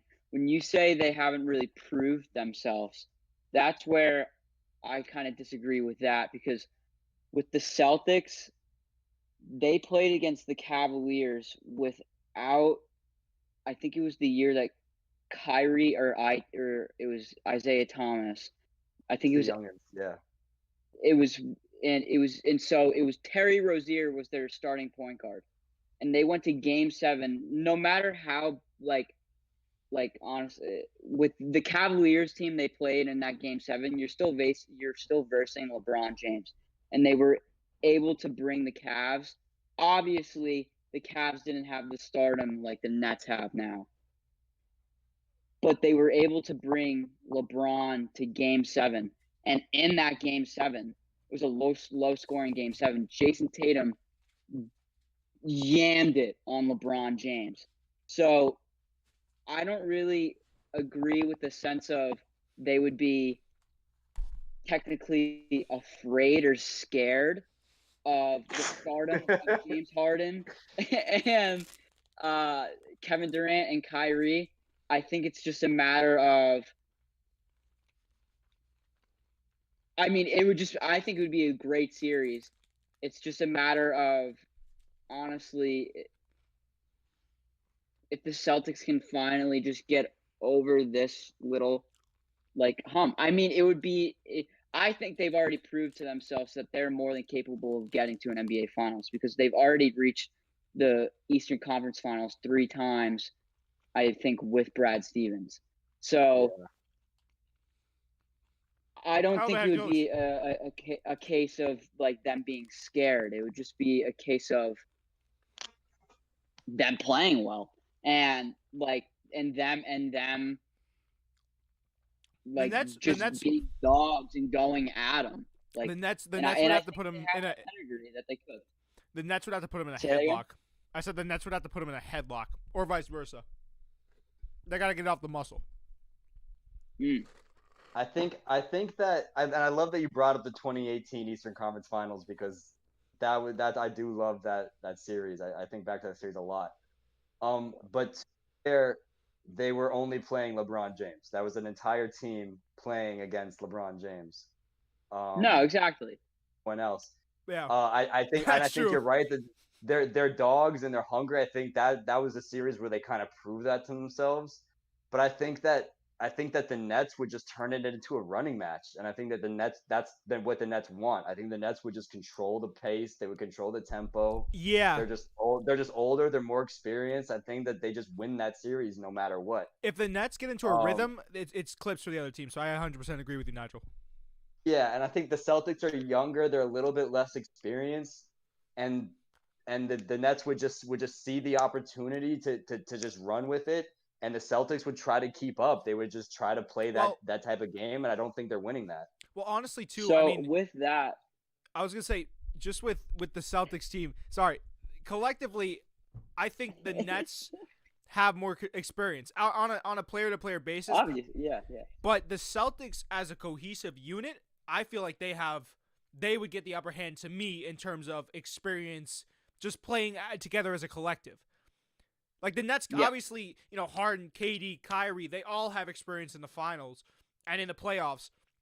But Boston, I mean, some of that squad, I'm trying to think. Well, Kemba, he's been in the playoffs, but Kemba's kind of, if you want to talk Well, relatively new. Kemba really I think playoffs. Really. Kevin's the only one in that squad that hasn't been to the playoffs. That- Oh, I actually Yeah. I might be talking on my ass Yeah. here. Last year during the bubble, I'm pretty sure that was Kimba's first playoff win in the first series against Well, then, the yeah, Sixers. there you Like go. moving on to different series. My point still stands. He's been in the playoffs. So No, outside- exactly. Yeah. no. That was just me. You get some right, you get some stuff right, you get some stuff wrong. But I'd say just as a collective team, like Tatum's been in there for the full, Jaylen Brown's been in there, Marcus Smart's been in there. I think experience-wise, as a whole team, I'd still think the Celtics might get that. I don't know. Could be wrong. So I hear everything. The thing with me is I think the X factor will be James. Look at James Harden's previous playoff. Oh, Just that's true. Yeah, career. because he drops off during the playoffs. I forgot about that. He drops off. And also, going back to when I was talking about the amount of minutes these players are playing, if this continues and they're still playing even the Jeff Greens and the Joe Harrises, if they don't improve the depth and they're just sticking with their core three and then they're relying on Joe and Jeff to get them a bucket here and there, and they're playing this amount of minutes, regardless if it's in the regular season, they're going to be tired. Even though the NBA season is shortened by 10 games now? 10 games. Yeah. It's supposed 10 games. That will be a very grueling thing because that's a thing that's hurt Harden. And they're going to be looking to get Harden the ball, and if he's not performing, obviously you still have KD and Kyrie to rely on, but otherwise, I mean, Joe Harris isn't giving you 30 for 2 games. That's just not happening. He's not. So, He's a good spot up shooter, but nah. Obviously, the Nets, with the star power that they have, they should be favored in a game like that. But I'm just saying, watch out and just watch how the season goes because That's what I'm saying, man. I agree. It's going to be difficult just because they're having to outscore every team every time I'm seeing them play. And Yeah. that's not a recipe for an NBA championship. So Yeah. Is this just me, or do you see No, this? no. There's a spaghetti monster on the screen, but Oh, yeah, I was I did gonna want to say. rebut a little bit. My fault. Yeah, no, it's all good. It's whatever. Content's there. Like you look at the 2000 12 Hawks, right? Great team, number 1 seed in the East. Great all-around team, had a lot of great players, and they were able to succeed in the regular season. Didn't perform in the playoffs. Or like the Take Bucks like now. the Nuggets. Yeah, or that, the but Bucks that's what I said before though. I don't think Mike Budenholzer is the correct answer. Could be. His playoff. I think that in order to get it done in the playoffs, you need a star. You need someone there that's just going to put blood, sweat, and tears on the line. And I don't know if Tatum is there yet. I think he will be there one day. But I think that in the playoffs, you need star power, and the Nets have it where it counts. I think I do think you're right about the scoring part, though. I think Brown is turning into that guy as well. Could be. I think Brown has been doing excellent. Brown's been doing amazing. Tatum can be that guy, but I feel like Brown has also been kind of morphing into that guy. Same, less so, but still somewhat. It could be somewhat applicable. Same thing with Marcus Smart. I mean, not on the same level as those two gentlemen, but I mean, not every single person, but like all the people that we know and we love from this Celtics team right now, they've really stepped their shit up. Mm-hmm. Yeah. I'm very interested to see what happens since we're watching with the Heat. They've seemed like they've had some up and downs this season as well. Obviously, COVID, I guess, has been an issue, and I don't really know what's up with Jimmy Butler. But I'm interested to see if they can make the jump like they did last year, if they can get back to even the Eastern Conference Finals. I don't even know if that will be a thing. It's looking a little tough. I need some Jimmy in my life. Yeah. Jimmy can make the impossible happen. I'm convinced. Jimmy's the man. I respect him a lot. Oh yeah. Yeah, I love it. I've always been a big Jimmy fan. Yeah. Yeah, I love Jimmy. back when he like fought Cat, he like smashed Yeah, Cat's but girl. even And then he, before, I know I was totally Team Jimmy, even though he was like kind of the asshole in yeah, that that situation. was crazy. That was But absolutely even when he was on the Bulls, like when he was playing with D Wade for that season, like I loved watching Jimmy play. I think he's Yeah. just so clean, you know. You know what it is too? Jimmy's a definition of like getting it out of the mud. Yeah. That's why I personally love him, because he's worked so hard for everything that he's like. He was homeless. He had to make his way through the league. He's kind of emerging now more than ever as a star. So I really respect the hell out of Jimmy for that, and his play on the court too. I mean, That's really elevated. It's very funny because Dwayne Wade and him are very similar. Obviously, Dwayne Wade wasn't as great of a defender as Jimmy Butler was, but coming out of the mud, I think they both Dwayne Wade in Chicago. His mom was like a drug addict, Yeah. and like she was and so he had to, and didn't Dwayne Wade go to Marquette? Yeah, he Like, went to which Marquette isn't- with bless you. He went to Thank you. Marquette with my English teacher from senior year, actually. That's yeah. hilarious. Oh wow, that's crazy. But Knew obviously, him. like that's Not not like a not really exactly. sought after Division I school. Didn't Jimmy Butler go to Marquette as well? I think so. Yeah. Yeah. Yeah. I He think did. I think He he might went have. to Marquette as well. Yeah. They're very similar. Yeah. Just with that pedigree. But I love Jimmy. Jimmy's one of the best two-way players in the NBA. I mean, Yeah. Yeah. Well, he's great. I think it's I like just that the you made It's that passion. also connection. just his.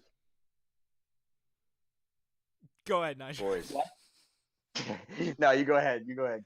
I know. I was gonna say. I think it's just the passion that he brings to the game. There's certain guys like him, Marcus Smart, Patrick Beverly. Yeah. You see it in a different light where it's just Yep. it elevates their game. Like certain guys are very It skill elevates wise the talented. their teammates' game. Right, like there's Yeah. a guy like Kawhi where he's technically just off the charts, but you know you never really see emotion from him, partially because Kawhi might be a robot, but also, like I said, on the other end of the spectrum, you got guys like Kawhi, or excuse me, not Kawhi. You got guys like Jimmy, guys like Marcus Smart that are dogs. They're dogs, and they don't want to give up, and I respect Yeah. those players a ton.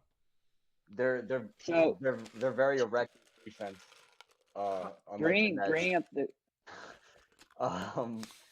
you know, the Nets how, you know, Kyrie has to have balls in his hand, but you know, you look at a team like the Clippers or something like that. You know, super erect all the time. Like no problems there. We just lost a viewer because of you, Nigel. Sorry. Yo, literally, as you said that, I tuned in and I was watching the stream on the YouTube page, and as you say erect, it just was like 3, and then it just ticks down to 2. So I was like, Yeah, I can't it's do probably this. my mom. I was also gonna say, is there like a way to set up like a talking stick, because it's so lagged that none of us have any idea where like When the other it person is okay gonna to stop, talk? yeah. Well, let me check settings. Hold on. Also, I don't have any idea of what's going on in the game right now. If someone can sauce me their connection or something. Not sauce me I'm their pretty connection, sure it's but got- like, what's up? it's 45. It's 45-41 the Heat right now. Oh, it sounds like a good game too. Damn. Bam has 15 points, 3 boards, 1 assist. Kevin Durant has 6 points, 2 for 11 from the field. Kyrie has 9. Do we want to do push to talk? Miami's playing well tonight. Harden has 4. Do we want to do that? We want to do Huh? like push to talk or something? I don't think that's gonna help. Yeah, no, that might But, just add a can we button just, like, to the put problem. Yeah, that would just make it more complicated. Go ahead. Can we Nigel, like go ahead. is there like a no, I don't have anything.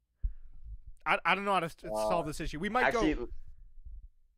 you guys take over for I can't even hear. Fredo, can you hear what he's saying?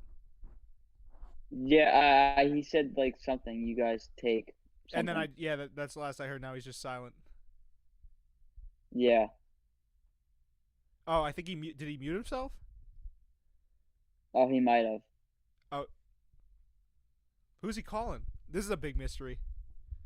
Can't believe I said, bro. I'm bad with the history of basketball. I gotta get better with that. I gotta get more knowledgeable on mine. I'm good with the now part. The history part is what trips me out, but we'll get better with it. Yeah. You see, Stephen Curry passed Reggie Miller on the all-time 3 points made. Craziness. He's number 2 now. Crazy. Yeah, so Yeah. Also, he just has to surpass Ray Allen now. The top 5 guys, the top 5 guys. I think there's what was it?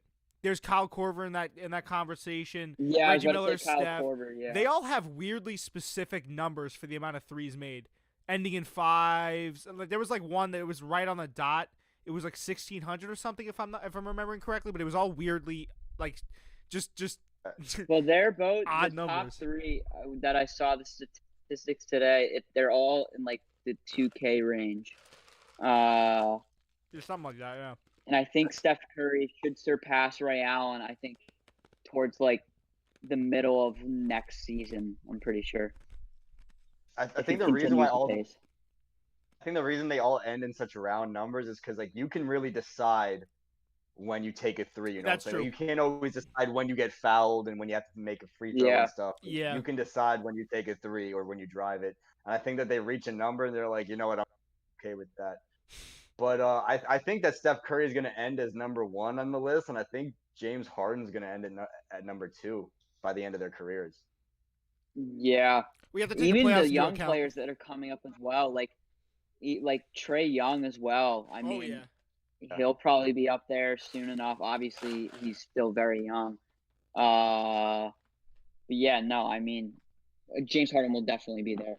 It's just it might take a little longer because, I mean, he's taking less shots now with the Nets than he was beforehand. Also but true. Obviously, is he the 5th player in the top 5? Because I feel like Kyle Korver's in that top 5, right? Yeah, I don't think Harden's in that conversation. I remember seeing Korver, and I remember seeing Reggie. I remember seeing Steph, and yeah, right, of course. Ray Allen. I'm pretty sure. Yeah, Ray Allen's the top. Yeah. Yep. Yeah, that's what I was remembering correctly. Yeah. What would you rather do? Like, Yeah, would you rather be scary athletic, or would you rather pop threes all the time? Because I've been working on my game, and I'm not gonna lie, I got a nice 3-point shot, but when it comes to dribbling and driving in, like I got a little bit of a lay package. I can do behind the back without even looking, but it's the getting there part that really has me stumbling. You know what I'm saying? Really has me stuck up. Well, I mean, you don't want to be a one-dimensional player, so obviously you want to go more athletic way. Yeah, I'll hit the weight room pretty soon. I'll just get more athletic. It's tough though. It's tough because like I'm also playing with a ball. You know when you play on concrete and the ball like loses all its grip? Yeah. Like that's what's been happening. So when I'm trying to work on my handles, it probably would help me more than hinder me, but that's what's been happening. So it's harder to hold on to the ball. But I do have like the solid ass form and everything. I did look up how you're supposed to shoot a basketball. Did you get some good advice? Yeah, no. So what they told me was you got to keep obviously the aiming hand right on the side of the ball, 90-degree angle with the elbow. Keep this. I don't think you're supposed to go behind your head with it. You're supposed to keep it in your line of sight so you know where you're shooting the ball. Your knees are not supposed to go before or above your feet when you're shooting, and just keep. I think it was a straight back or a neutral back or something like that, and that's how you pop one. How you pop one off. That's how you pop one off. And pretty soon, bro, like Nige, once we start doing challenge video, stuff that we're gonna be doing in the future, we'll be prepared. God. Yeah, no, I have such a big mouth, bro. It's crazy. I actually haven't been out to play basketball once since I've been here in Florida, which is pretty rare for me because I usually like to go play. I'm missing one piece to my pump. The little like teat that you shove in the end into the hole. The basketball. Needle. Yeah, it's like, and I don't want to go buy a new the pump tip. for that part. The tip in the hole. Yeah, and so I'm probably like rusty, like really rusty right now. But like when we go back, like I'm down to put up some buckets. Yeah, Yeah, on camera, off camera, doesn't matter. I guess since I said it, we're gonna be doing more challenge videos. We could reveal one part of the secret plan. Doesn't really matter. So I've been working on my game. We might do a collab with the Noise Media and TTL Sports pretty soon, where we play them in a big basketball game. So I want to be ready for that. Wow, that's Yeah. huge. Yeah. Listen, we're gonna be. I'm hoping since this is our sport, Nige, like we gotta. It's not really my sport. Like you played it in what? Did you play in high school? I keep I forgetting. won a state championship in high school, and then I practiced in college. Okay, that sounded mad disrespectful. I was genuinely like trying to remember, but yeah. So you played in high school, won the state championship in high school. I wrestled and played soccer, and now I sort of practice in college, but I've been getting a lot better. So I feel like we have a realistic shot at taking those guys down, honestly. And this is no shade to them, but if we really want to believe, then we can achieve. I think soccer's so underrated in America. Just I changes like the soccer. topic. Yeah. He knows we get washed. I just don't like- want to say anything because I haven't practiced basketball in so long. I don't want to act like big macho man. Like No, I I'm know not- I could play it. If I was there practicing consistently, I'd probably be able to drop some buckets once in a while here and there. Nigel, but- once we get back to school, bro, we'll get the practice in. You know what I'm saying? We'll do that thing where you shoot the three, and if you miss, you have to take a layup, and the other person passes it out to you. We'll do that. We'll practice. We'll be all right. We'll be all right. We'll get it going. But yeah, no, soccer is very underrated. I always had this theory that if all the major world powers handled political debates with soccer matches, if all the major political entities, we would get our ass kicked. oh yeah, no, USA would Yeah. not be a top 5 country anymore. Like we get roundhouse. bro, it like who Italy, like Spain, Portugal, they'd be on the top. I just think it's hilarious, like a world in which destroying us. yeah, like the UN would just not exist anymore. It would just be a bunch of people playing soccer over who gets nuclear codes. Like, oh boy, Yeah, there'd be no bueno. good thing though. Definitely I was no gonna make a bueno. joke. Never mind. I was gonna make a joke about like Korea, but never mind. I was gonna say we wouldn't have to worry about Korea anymore because they don't really have that good of a national team. Bro, Brazil would be calling all the shots. Yeah, they really would. They really would. Germany. You know what? It's all the places that Germany. it's all the places you don't really need, that are kind of our allies, I guess, are good. Who else? Sweden? England's deep. Spain. You should know soccer. You're the soccer player. I did. Yeah, I you're did the goal. play. Don't call me You're out like You're that. the Fredo. goalie here, kid. Yeah. Don't call me out like that, Fredo. That's crazy. I warmed the bench in high school. I was a starting goalkeeper. I'll tell you guys this story. I was a starting goalkeeper for one day because the other starting goalkeeper blew out his knee. They shoved me in there, and I had just an absolutely electric performance in goal. 8 saves off of 11 You got shots. Division 1 looks, but you said nah. Sorry. But Nah, I that also, ain't happening. yeah, I tore my ACL, so that's the only reason I didn't go pro. No, I had a great game, and so the coach was like, "Cool, you're in for the starting jobs." I was like, "Sick, dope." I show up to the next game, and that was one of probably the worst games in goal of my life. Just to put it in perspective for you guys, a guy that took a free kick from 40 scored on me because I tripped on an uneven piece of grass, and after that, the floodgates opened, and it was 8-2. So, safe to say, I didn't get the starting job after that. I was relegated to the bench, but I will have a lot of good memories from that bench. Bro, there was one guy. I did like soccer. There's that one kid. There was this one kid. Like we always used to raw dog people from the bench. Like we would make fun of them. There's this one kid that Yo. we always so there's this one kid, right? We were playing, I think it was Cold Springs team, and this kid, I swear Cold to Spring? God, yeah, Fuck Cold Spring. not that you thinking about the ice cream. No, I'm talking about the town. You know Cold Spring? I went to Nîmes. I went to school in Cornwall Oh wow, you went to school like really close. by to me. Beacon. Yeah. Okay, so then you went to school mad close, man. I didn't even know that. There's this kid, captain of the team. He looked like Trevor Phillips from GTA 5. So we were all clowning him, and then he got mad and yelled "fuck you" at us, and he got a red card and got sent off. So we were the MVPs of that team. One time our coach got red carded. Yeah. Superintendent had to our team. So who coached? The assistant? No, the superintendent. coach the rest of the game. What, he drove down, or was he there? He was watching the game, and our coach got red carded for arguing with the ref. Yo. And so he just walked. Our superintendent, like this big, like he was like what, a colonel in the army. And he just like, all right, guys, I'm your coach. And we were like, wow. He starts calling out basketball plays. Let's run the Horns offense. He was really an awesome dude. I really wish I got to know him better. But no, I have a lot of fond memories from soccer. Soccer was fun because it was like no one on our team actually knew how to play. So like when we were doing well, we were like so hyped it wasn't even funny. Yo, that's a fact, bro. Everyone on the bench, like we were literally. You remember the Brooklyn Nets bench meme? Yeah. That was that was us when we went to division. I think it was like we got somewhere. It was sectionals. We were in the first round of sectionals and we were hyped, and then we got blown out again. But throughout the entire game, like we were exactly like that Brooklyn bench meme. Like we would be like every time someone scored, we'd be like, hey, we'd be holding each other and like doing the little dances, little celebrations, and I mean, I have a lot of fond memories from I was about to say collegiate sports. I'm not as good as that. High school sports, especially wrestling. Wrestling actually taught me a lot of what I know today, like in terms of just staying in shape and really having a good work ethic. Because our wrestling coach was an absolute unit of a person. His wife benched more than anyone on the team. Wow. His wife walked on the spot. I mean, hell of a woman. Like she just benched. She walked on and was like, "Let me show you pussies how it's done." Hell of a woman. All like basketball coaches are pretty much units though. Yeah. Yeah, I don't think I've ever had like a fit basketball coach.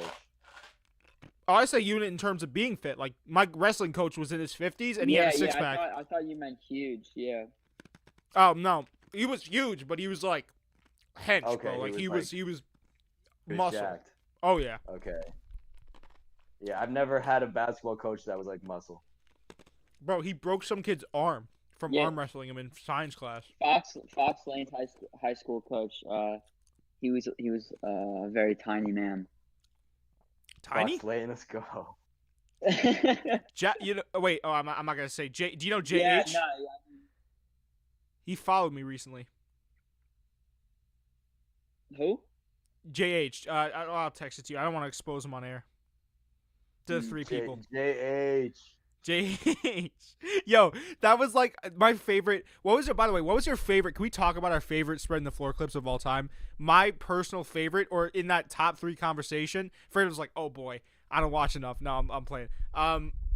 My personal in my top 3 would have to be the call out, the one where you're like, you said that shit like a supervillain. You were like,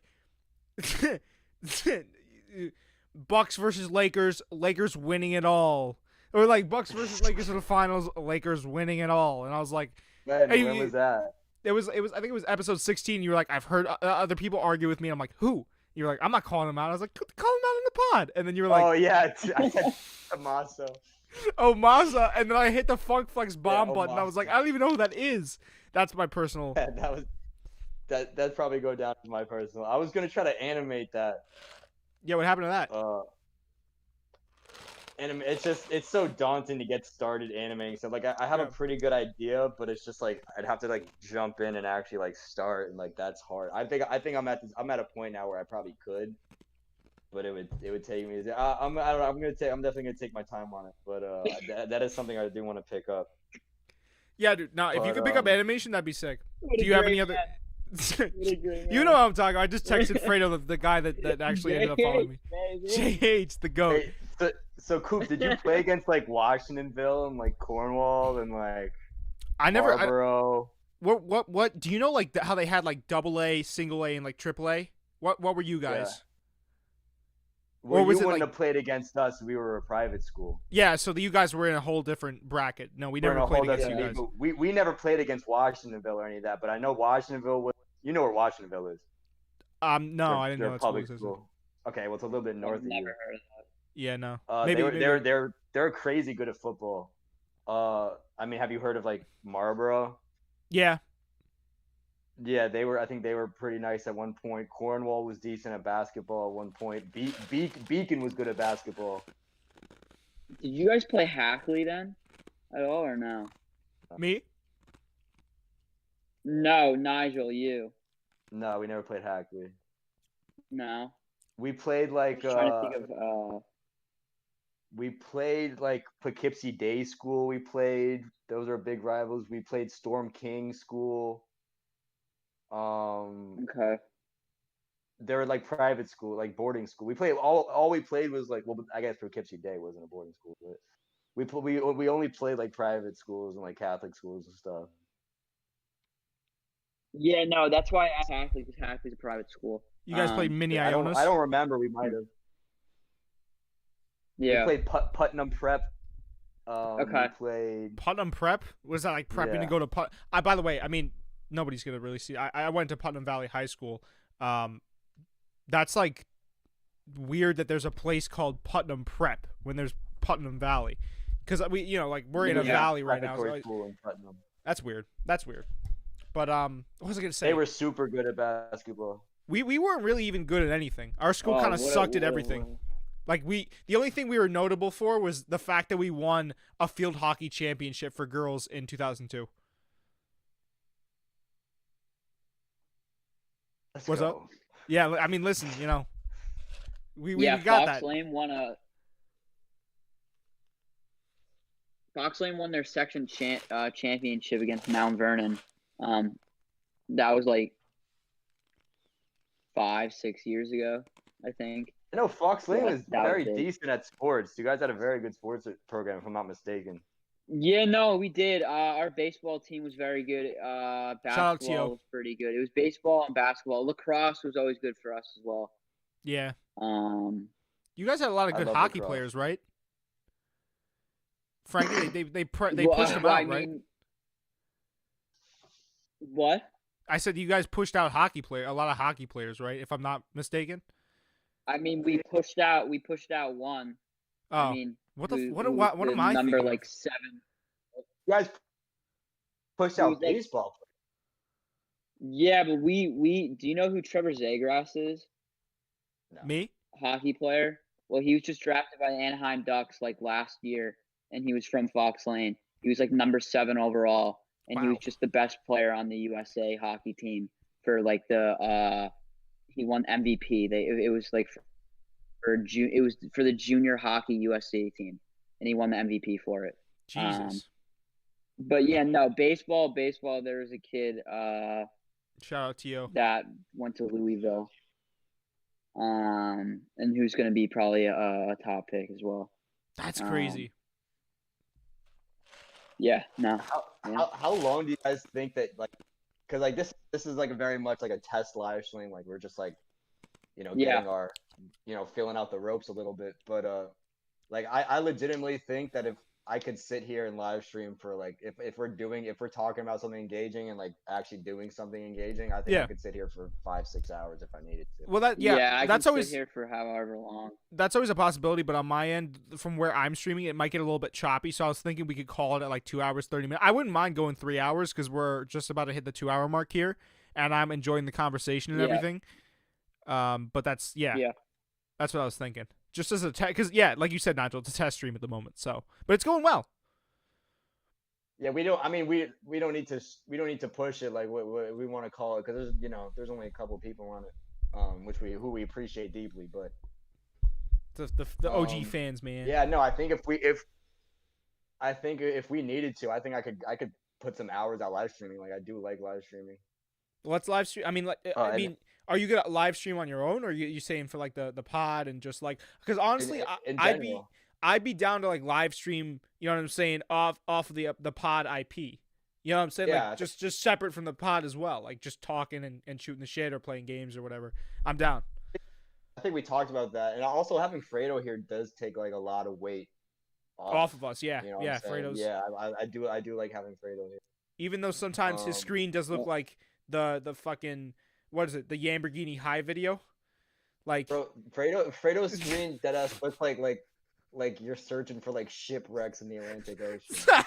Are you serious? I never knew my screen. My screen on my side is like picture perfect. Is it actually bad sometimes? It comes in and out. Yeah, I mean, sometimes it gets. It's not a problem for the two people watching apparently. So we're good. One of them That's is my really mom. weird. The other one is Anthony Torelli. Oh, your mom's watching? Shout out, Mama Fernandez. There you go. Mama Dukes. Yeah, no, Mama don't say Dukes. that. She'll get upset. Oh, whoops. That's my dad's name. Sorry. No, you're good. Yeah, no, we're I do enjoy live streaming though. I think live streaming is fun. We gotta do more of it, Yeah. man. Us. I would, lads. yeah. If there were people in the chat like talking shit or like stuff to like giving us stuff to talk about, like I wouldn't mind. I'd be talking to like directly to people too. Yeah, raise questions and stuff like that. Yeah, man. And about anything, even like I could talk sports, I could talk whatever, but like, yeah. Yeah, I can always reach out to other people as well and like just send them the link and stuff. Like, come through, ask us And questions. just get more. Yeah, we would need. I think it'd be better if we were in the same room though. Golly, just so man. just so that there was less like lag. Yeah. Yeah. Yeah. But the stream looks good though. Yeah. Yeah, stream looks real good because I like what I did here with the outline a little bit. I'm not gonna hold you. The outline looks sick. The quality is surprisingly top notch. Yeah. I don't mean like outline, but like the connection and the audio is very good. Yeah. Well, I do also because I said surprisingly. I didn't want to think that I was surprised that it looks good. But, I got you. I'm only playing around. The amount of stuff going on right now. Yeah, I know, but the amount of stuff that's going on, and I do think it would, we could if we wanted to, I could live stream to Spreading the Floor, and you could live stream to Coop TV. Well, yeah. And it'd be the same. It'd be the same thing. By the way, Nigel, I didn't want to bring this up, but I have two questions, right? Because I feel like I want to get the answer. We never got the answer to your favorite. Well, you said that it was the exposed clip or the call out clip. Is there any other clips that you would say like would be in your top 5 all-time Spreading the Floor clips conversation? I'm just curious because I know I never really got the resolution I wanted on that. I'm very curious to see what you think. The clip that you talked about was the one that I wanted to animate. That was definitely my favorite clip. But I mean there are some ones that stick out to when I sometimes me and my dad are bored and I'll just throw the YouTube channel on the TV and I'll look at like some of the older ones and I'll be like, oh, we were talking about that. I like when we're I like the top 5 list that we were doing. Like I liked I can't bring up any one of them specifically, but like I do like watching us just shoot the shit sometimes. I think that makes for the best content. Oh yeah, 100%. I like those top 5s too. I think. Well, why don't you want to get more specific with it? Can I talk about it then? I mean, like the jerseys one was pretty good. Yeah, I like the jersey. No, I couldn't. Nothing's just like kind of half paying attention to you and half paying attention to me. I got you. But yeah, I like the jerseys one. I like the one where we're talking about I also like it when we put out our predictions at the beginning, like our way too early predictions. Oh yeah, and then you somehow like after everything we say, we're like through 2 games. Through 2 games. Like, this they're gonna win the championship this year, but just keep in mind through 2 games, yeah. Through 2 games, or when you predicted the Clippers collapse a year in advance. Jesus, man, crazy. I like the top 5. I remember you guys brought me on for one time, and you were talking about the top 5 NBA memes as well. Oh, that was a good one. That was a real good one. Yeah. Yeah. The most memeable NBA players. Yeah, that was a classic. That was a classic. That was definitely a classic. We got to get you on for one of those, Frank. Definitely. For sure. No. I'm here always. So. You've really, I gotta say, like, being real and honest, man, you've really improved on Mike, and I think you hanging around here on the stream has been proof of it. And every time you've come on, you've gotten better. So you got a lot of talent. I think we're 3 gentlemen. Can I just be cocky for a second here, boys? Can I? You know what? We're 3 men that actually are. I feel like we're pretty decent at this. Can I say that? Like we're pretty good at this. There. We're getting there. Yeah, I think you guys are there. You guys are ahead of me. I don't think I'm at the decent point. I still got to work on that, but I'm getting there. But thank you for the praise. You guys are great. So I appreciate it. Yeah, I appreciate that definitely, Fredo the Don. But I think that the real test is there is people like when there is an audience and we're having to like go back and respond, because that's really when, you know, the skill set really has to come out. You know, can you be entertaining and Yeah. can you be entertaining and energetic for a long period of time while keeping an eye on the game, while looking Yeah, at, you know, people in the comments, you know, while, you know, keep staying on subject with the people you're talking to.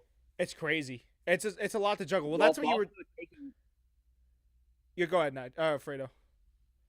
it's also taking if there are people, let's say, sending in questions like more of a live audience, it's also it will raise more difficulty um, for some. Obviously, I don't think it'll be a lot of difficulty for us. Maybe that's a little cocky to say that, but it also just helps improve just because you have to take on a subject from that point on. It's not a planned subject that you guys have already talked about or discussed already. Yeah. And that can help as well. So I I agree with all of that. I think We also rarely talk about stuff before we go on air. yeah. Yeah, Yeah, we just That's kind of like very wild rarely. out. We don't really script it. I think that's one of the things that makes our podcast so great is that we shoot the shit. Like even now, yeah, we had a formula coming in. We were gonna watch a game. And by the way, can I remind you guys, outside of you two, I haven't even watched this game, and I feel like the stream's been pretty entertaining. You know, I like so agree. I feel like that's one of our strengths is that we can come up with stuff just off the cuff, excuse me, and just have it be entertaining and listenable. I think back to your point that you were actually, I think we were talking about it before the stream, Nige. Oh, geez, Fredo's camera is in pieces right now. Yeah, he's doing bad over there. He'll come back to us. Are in a you second. serious? Yeah. Well, we can still hear your audio. That's so weird. What was I gonna say? Oh yeah. I think it comes natural to some people, but it's definitely something that you need to work on. Like for me, I know people have told me I'm well spoken, but I needed to work on my ability to entertain.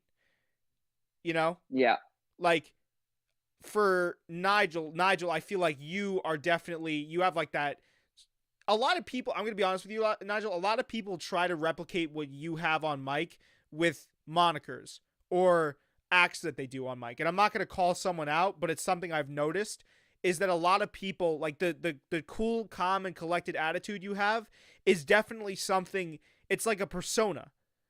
You know what I'm saying? It's not a persona for you, but I'm saying for most people it would be. It would be something that they put on before air.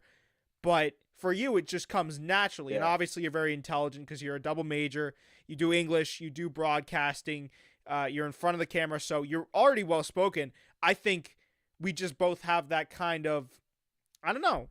I think it's also like the two of us, or not even now the three of us, we combine very well to make good content. Because that's part of the whole thing with streaming, being on mic, podcasting is I'd say about 75% of it is the synergy that the co-hosts have with each other. That's what makes a Yeah. great podcast. Or even like with an interviewee, that's why like Joe Rogan or I've been watching a lot of No Jumper recently. I don't know why I kind of got my feet dug into that, but that's what I've been watching. But that's important, man, and we got that, I feel like. I agree, 100% agree. I also like I also grew up like just watching like people on YouTube, and I just like always wanted to like replicate, you know, how they sounded like while they're like, for instance, maybe playing a video game or doing like a vlog, and like how much they just like, you know, what made me love YouTube videos was just how I felt like I was chilling with the person that was Yeah. making the videos. And I feel like, you know, and I actually had a YouTube channel. I had two I was gonna actually, say and I I used to found it upload. the other night. I looked at your YouTube channel and I Did saw you? your old Minecraft videos. I had two. So you only found one, thank God. But like I when I was younger, it was my be a YouTuber. Like that's what I wanted to do, and I feel like there's a lot of that goes back and forth with podcasting. I feel like there's similar skill sets. Oh yeah, 100%. That's part of the reason why I loved podcasting so much growing up. It had a similar effect on me where I would sit and I would feel like I mean, I've told you about this before, Nigel. I leaned on podcasting when I felt like times were rough. And it was a safe space because I could feel like I was part of a conversation. I could just relax, let my mind roll, and just not really have to think all that much and just have it on and do something else. Like, that's what I love. Now I start to see that if it's really engaging, like with the video aspect, there's nothing you can't do with this, and it's such a lucrative platform that we're on. So I'm really, Yeah. I mean, you can hear the excitement in my voice. I just get jazzed up every time I talk about Well, it. the thing about podcasting, it's you, and so you're not being dictated or told what you have to do by someone else. You're Right. bringing your own discussion in it, and it's a discussion that you're passionate about. So with that, I mean, that is just incredible itself. So I agree with everything you're saying, Coop. It's a safe space for, like what you were saying, for yourself, and it's just a place where whatever you're thinking or whatever you want to discuss, you just talk into a mic.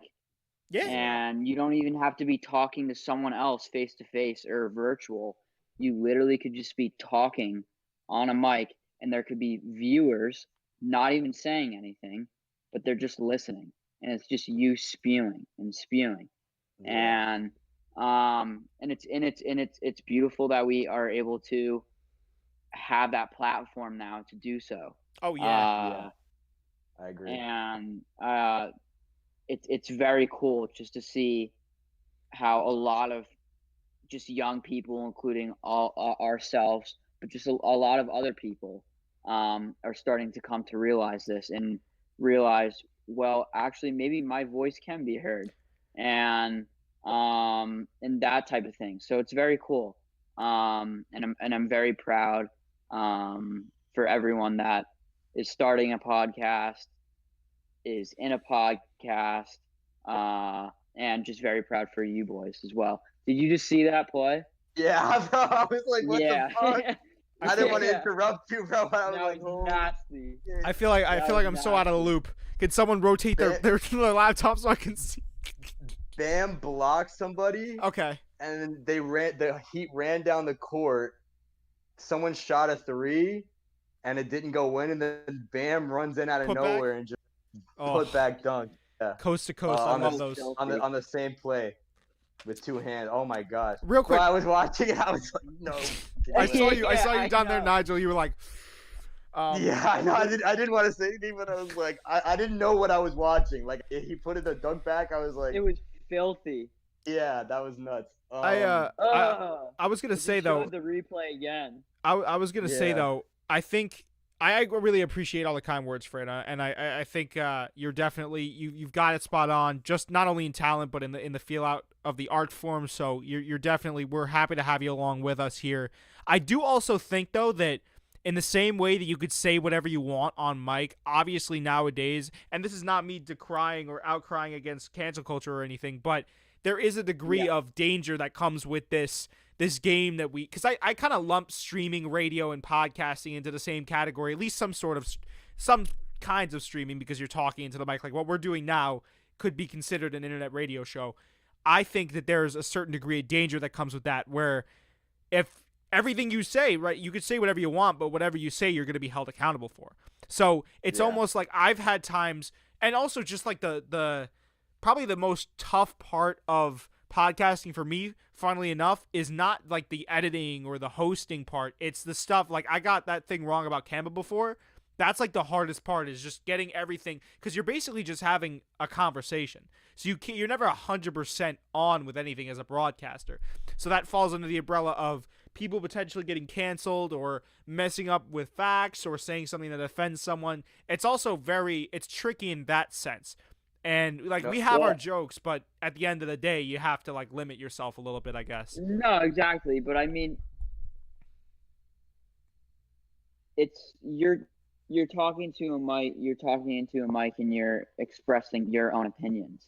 So obviously, you shouldn't be saying stuff in a derogatory sense, or just in a derogatory way to someone, and just putting down someone or talking down to someone. Obviously, that's not correct.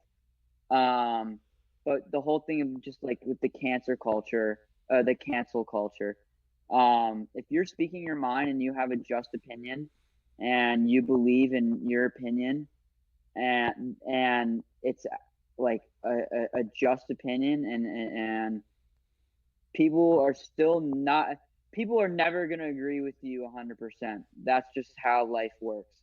So people are going to be pissed off no matter what you're saying, even if it's right. So it's literally just Oh, did we lost Fredo? We lost Fredo. That's quite the face to freeze on. He's saying some good stuff though. It's not a bad note to go out on. Yeah, he's spitting facts. Fredo, you can hear us? Fredo texted me, he goes, fuck me. What happened? We might have to get Fredo back on after a little bit. Some technical issues. Yeah, no. I think this stream is... Go ahead. Oh, his laptop died. What he was saying. His laptop died. Well, go ahead. Now is a good time. I was just gonna say, I don't know if he's listening. I'd like him to hear this actually, because it goes along with what he's saying. I feel like in order to make it in this industry, you have to. We're not selling our basketball knowledge. You know, there are other people paid to do that. You have people like Steven Smith. You have basketball analysts. You have journalists. We're not selling. The drawing point to what we're doing. Personality. Is not basketball. We are selling ourselves. Oh yeah. Right. And when you are selling yourself, you are automatically asking to be put on you, whether that is just like incorrect, maybe stupid, maybe the title could be spot on, maybe the title could be energetic, but you are asking for some kind of title there. You are asking for people to make assumptions and descriptions about you as a person, just when you're getting into the industry. So I feel like that has a lot to go into it, and that's why it's very dangerous. We're getting back to what you're saying, but I feel like it's much more accepted nowadays.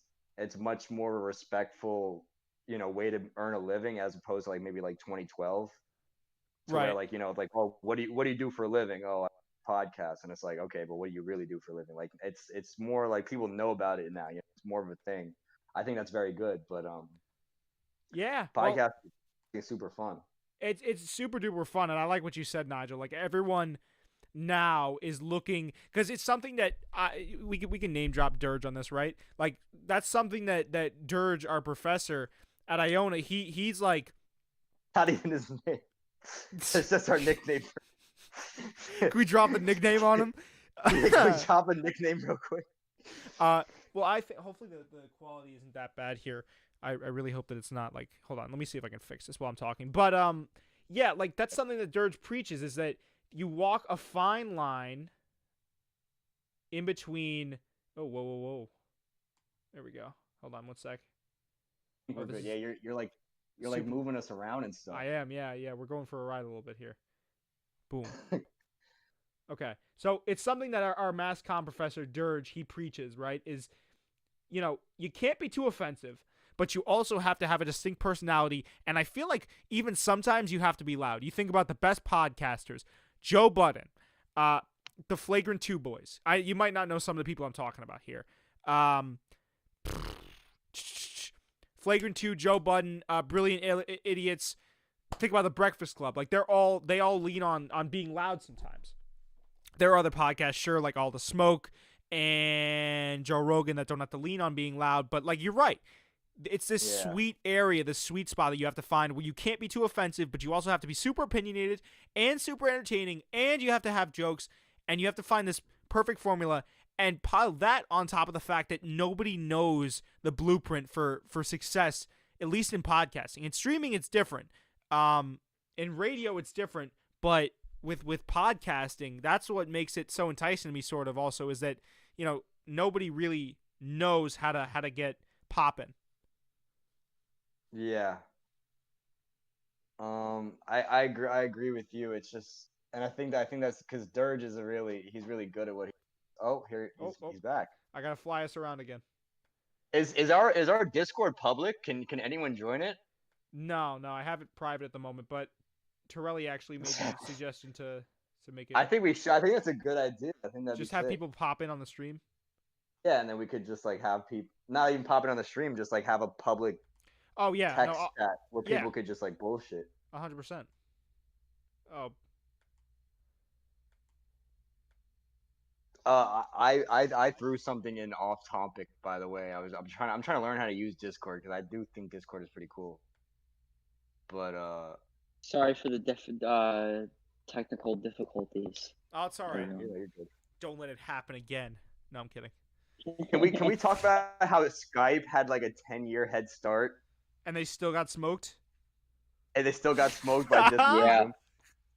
Yo, Zoom Nuts. Zoom came in on the spot though. Nobody really understood how prolific Zoom was gonna be. I feel like nobody was buying Zoom stock, and then not to make a pun, but it zoomed up. You know what I'm saying? Like it skyrocketed.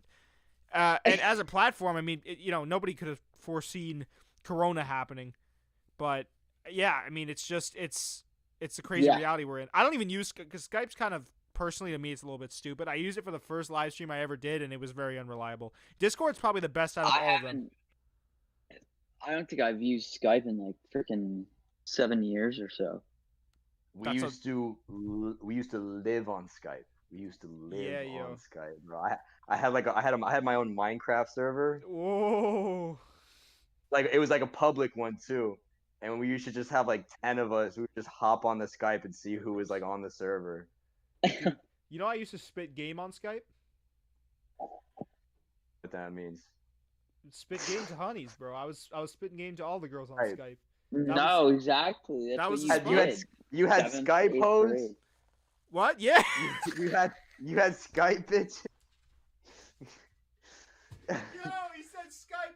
No Wow. way. Yeah, I kind of did. No way. I kind of Yeah, did. you would hit him up. You would hit him up, and you would just be like, "Yo, Skype or what?" No, yeah, literally, like you'd hit him up and be like, "I want to hear the sound of your voice."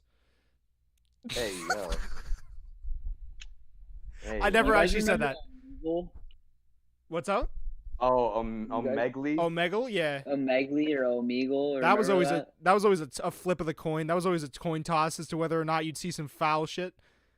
Yeah, that was an interesting time. That I think was it's definitely making a comeback with like TikTok and everything. it is. No, it is. It Yeah. definitely is. Yeah, I was about to low key go on there, but then I was like, I don't want to see because I feel like there is still that subsection of grimy people that use the app. Yeah, some rated R, rated X type people. Yeah, on yeah. They're like 18 plus, college only, and they just go wild. that. Yeah, there's really some go interesting grown men just chilling on there. Let's just say that. It's definitely. I think the culture is definitely making a comeback though. People like going on Omegle. Yeah, Oh, Um, no, Megly. for sure. I also think House Party. I don't know if you guys remember that app. Kind of Yeah. underrated. I kind of liked House Party. I thought it Yeah, was fun. house party was nice. I think I used House Party like 2 or 3 times. I people were really into it, but like I just never got to it. I like got into it like insanely. I was Fredo- sort of confused as to like what like it was. in a sense. Fredo was so cool that he didn't even use the app. He just went to an actual house party. Like, He was too cool for the app. I'm telling you, Fredo's a cool yeah, cat. Yeah. I used to be on Kick. Oh, I used to be yo, on Kick. that was bro. my backup. If the girl said no to Skype, I was like, we got Kick. You know what I'm saying? Kick's always there. You'll never And then, wait. Like and then, Yeah, go ahead. Nice. Uvu Oh. tried to steal her thunder. I don't know. I didn't like the vibes on Uvu. Too like Oh yeah, what was Uvu again? Was just like I forget that. Was that like you could just do multiple people at a time? Yeah, it was like Skype with multiple people. I think that was their main selling point. Uvu was like Right? yeah. I remember Uvu. God. Yeah, dude. That Yeah, was some of my Twitch or We're going not some of through- my Twitch. Go ahead.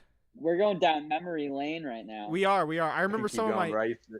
some of my Skype girlfriends would want me to switch over to Uvu, and I was like, I remember that was the big trouble for me at the time. Was like, do I go? Oh, I guess. I kind of pride myself in being like a pioneer of like the social media generation, like, and that's why I've just been so fucked up ever since I was a kid, because I've just been like seeing all types of like stuff that like not even bad stuff, but just like seeing how different like media's work and everything, and learning different metas and norms, that at this point it's just like nothing is surprising to me anymore. I'm just like, oh, Bro, well, this is how they run stuff on here, I guess. it's a similar Like thing with nothing surprised me. It's a similar thing with TikTok. You can go down some weird rabbit holes with TikTok. Like a friend of mine that we both know, Nigel, he found death TikTok, where you could it's like people getting, like, you could watch CCTV camera videos of people getting murdered, and he's like, I don't even know how I found this, bro. You can get on the wrong side of TikTok. It's just weird. That can happen. I was like, how did you even get there, bro? I have recently made a TikTok account very recently, just because like it's so ingrained in our culture now. So I was like, I gotta be a part of it. Maybe I'm just bi, because I did like Vine a lot, but I don't like TikTok. I don't find it entertaining. I think it's lowbrow content, honestly. I think it's just a bunch of there are a few. I like TikTok to laugh. Like, I don't care about the whole dancing shit or whatever. I don't laugh at TikToks, though, to be honest with you. I just don't. Maybe I'm just looking at stuff. I just don't find. Well, there's specific dudes that make me laugh that I follow. Otherwise, I'm not going on the For You page and like laughing like. Yeah. Otherwise, it's Charlie D'Amelio crying because she doesn't have 1 million followers, or she got 1 million followers taken away. Like, it's so, to me, for a while, TikTok was just a bunch of vain, attractive people showing you how attractive they were. But then, to Fredo's point, I found a lot more hilarious content. I was like, this isn't so bad. And then I kind of, because I used it to promote our podcast, Nige, just from there, I don't even really go on the For You page. I find most of my stuff through the Reels page on Instagram. Oh, yeah. I do get a lot of TikToks, but not through TikTok. I get it through other platforms like Reddit or something else. Yeah. I think unpopular opinion, maybe, I think Reddit is the best social media. As an individual, not someone trying to be an influencer. I think just as like a 21-year-old, I think the best platform is just Reddit. I just think they have something figured out. And there's just a culture on there that doesn't exist anywhere else. And that's like where Reddit? Reddit, yeah. Your audio got beefy out of nowhere. I don't really know too much about Reddit, to be honest. Reddit, it's like you don't really see people. It's just you only see subjects that you can follow. Yeah. And it's a little toxic. So I sort of missed the part where you said, Nigel. You said you can follow like just different subjects, and it's not necessarily like you're following a person. It's just like different subject matters that you're interested in and stuff. Yeah, like let's say you're super into Indiana Jones. Yeah. You can just follow an Indiana Jones account, and people will just talk about Indiana Jones or post stuff about it. And you can do that for anything. I follow like 6 different art accounts because I'm interested in art. And like that's fulfilling to me. Whether then I go on Twitter and it's like a bunch of political stuff, or I go on Instagram and it's a bunch of like models, or TikTok, it's a bunch of like 14-year-olds. Wait, you're caught up, bro. That was a filthy three-pointer. But just in his mouth. Yeah, I mean, listen, I don't know enough about mass media in general, or I guess consumption of social media to give you a definite answer. What I use the most, I know, is Instagram, and everything I use now is strictly pretty much for promotional purposes. I'll scroll on Instagram for fun because at this point, with the algorithm I have set up for myself, it's all just really weird, abstract memes that sometimes my friend Justin sends me. So those are fun for laughs, but mostly, obviously, like as you guys know, I'll just use my Instagram to promote our content and my content. And then for Twitter, I do the same thing. I don't even look at Twitter, but I've heard Twitter's really edgy. Reddit, I really haven't even touched any of the other social media outlets outside of Instagram and Twitter, I think. Yeah, I just got onto Twitter because I just use it just for literally sports aspects. I just follow every sports insider.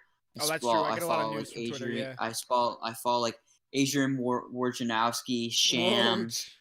Adam should say his full name, and you get all the news. He said his government before it hits like the Bleacher Report or ESPN, because that's where all of them get it. Did you wait? So Fredo, that's what I just used for Twitter. Fredo, hold up, one moment. We gotta take a step back. We gotta take a step back. You just referred to Adrian Wojnarowski by his government?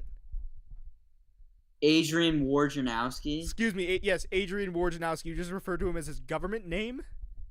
I don't think I've ever heard his government name ever. I just heard. Oh, I Woj. hear Woj Woj all the time. I've heard it before, but that's crazy. We're gonna get exposed on the stream, bro. We don't want people. We don't want the 3 followers we have in here sending hate to Right, Woj. one of them is me. One of them is me. Okay, but Oh damn! I was getting hyped for a second. Red Hood said he had to help someone edit a TikTok for his club. It was very cringy. Yeah. Oh boy.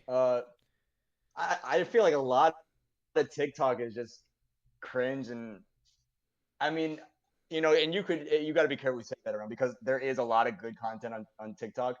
But hear me out. This, I think, TikTok's downfall is that on Vine, it wasn't as user friendly. Oh, he's gone. No, he's back. Oh, he's back. On Vine, it wasn't as user friendly, and for that reason, people had to get creative. And because people had to get creative, the content was higher quality. Yeah. But because TikTok, it's so easy to use, it's so readily available, And it's easy to blow up too.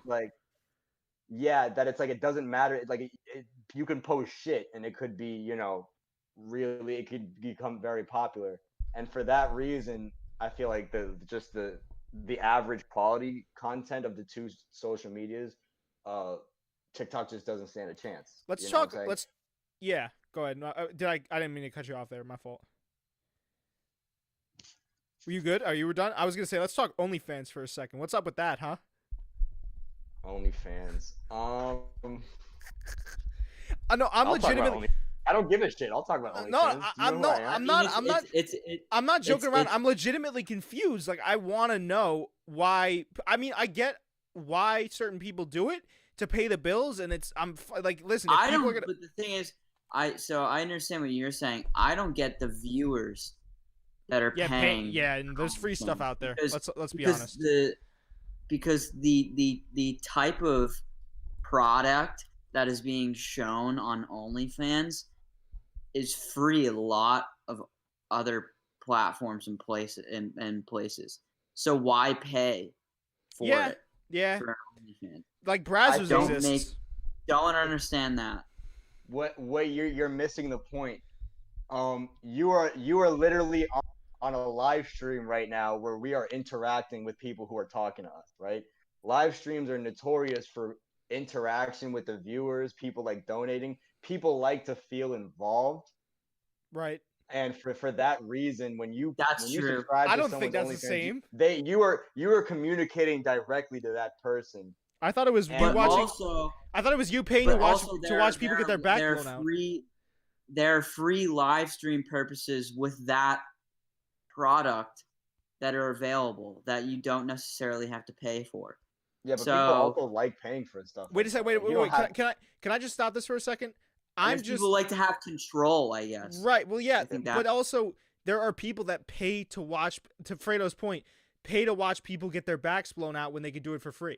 So what's like? That's the part that doesn't like. If you want to interact with people, that's fine. But it doesn't add up.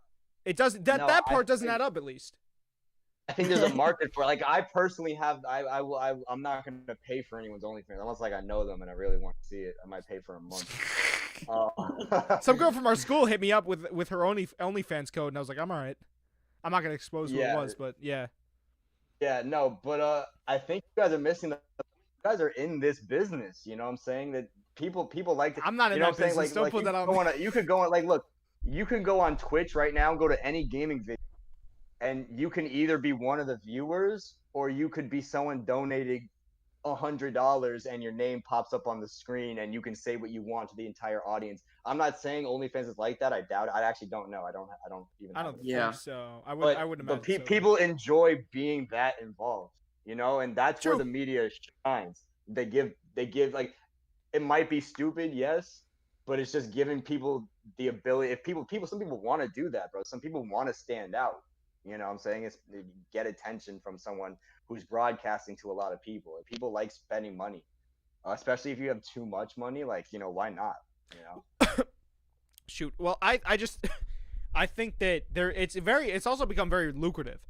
My whole thing is, I get what you mean, Nigel. Like, everyone there, because I think there are personalized messages on that. that girls can send to you. Oh, James. Outside of that, it's like, that's like a little bit shaky. I just think that there's so many, like, why not just go out and meet someone? Now, I can also respect the people. Whoa! What? That's completely like unacceptable. You can't expect people to do that. Go outside and meet people? Yeah, I forgot it's 2021. You're right. That's OD. That's way too much. Maybe go on like Tinder or something. I don't know. Is that like Tinder's like a more mellow version of that's way more mellow than OnlyFans. But what I'm trying to say is that, like, think about the people that actually put time and effort into creating content on that site. Those people, I respect their hustle in a way.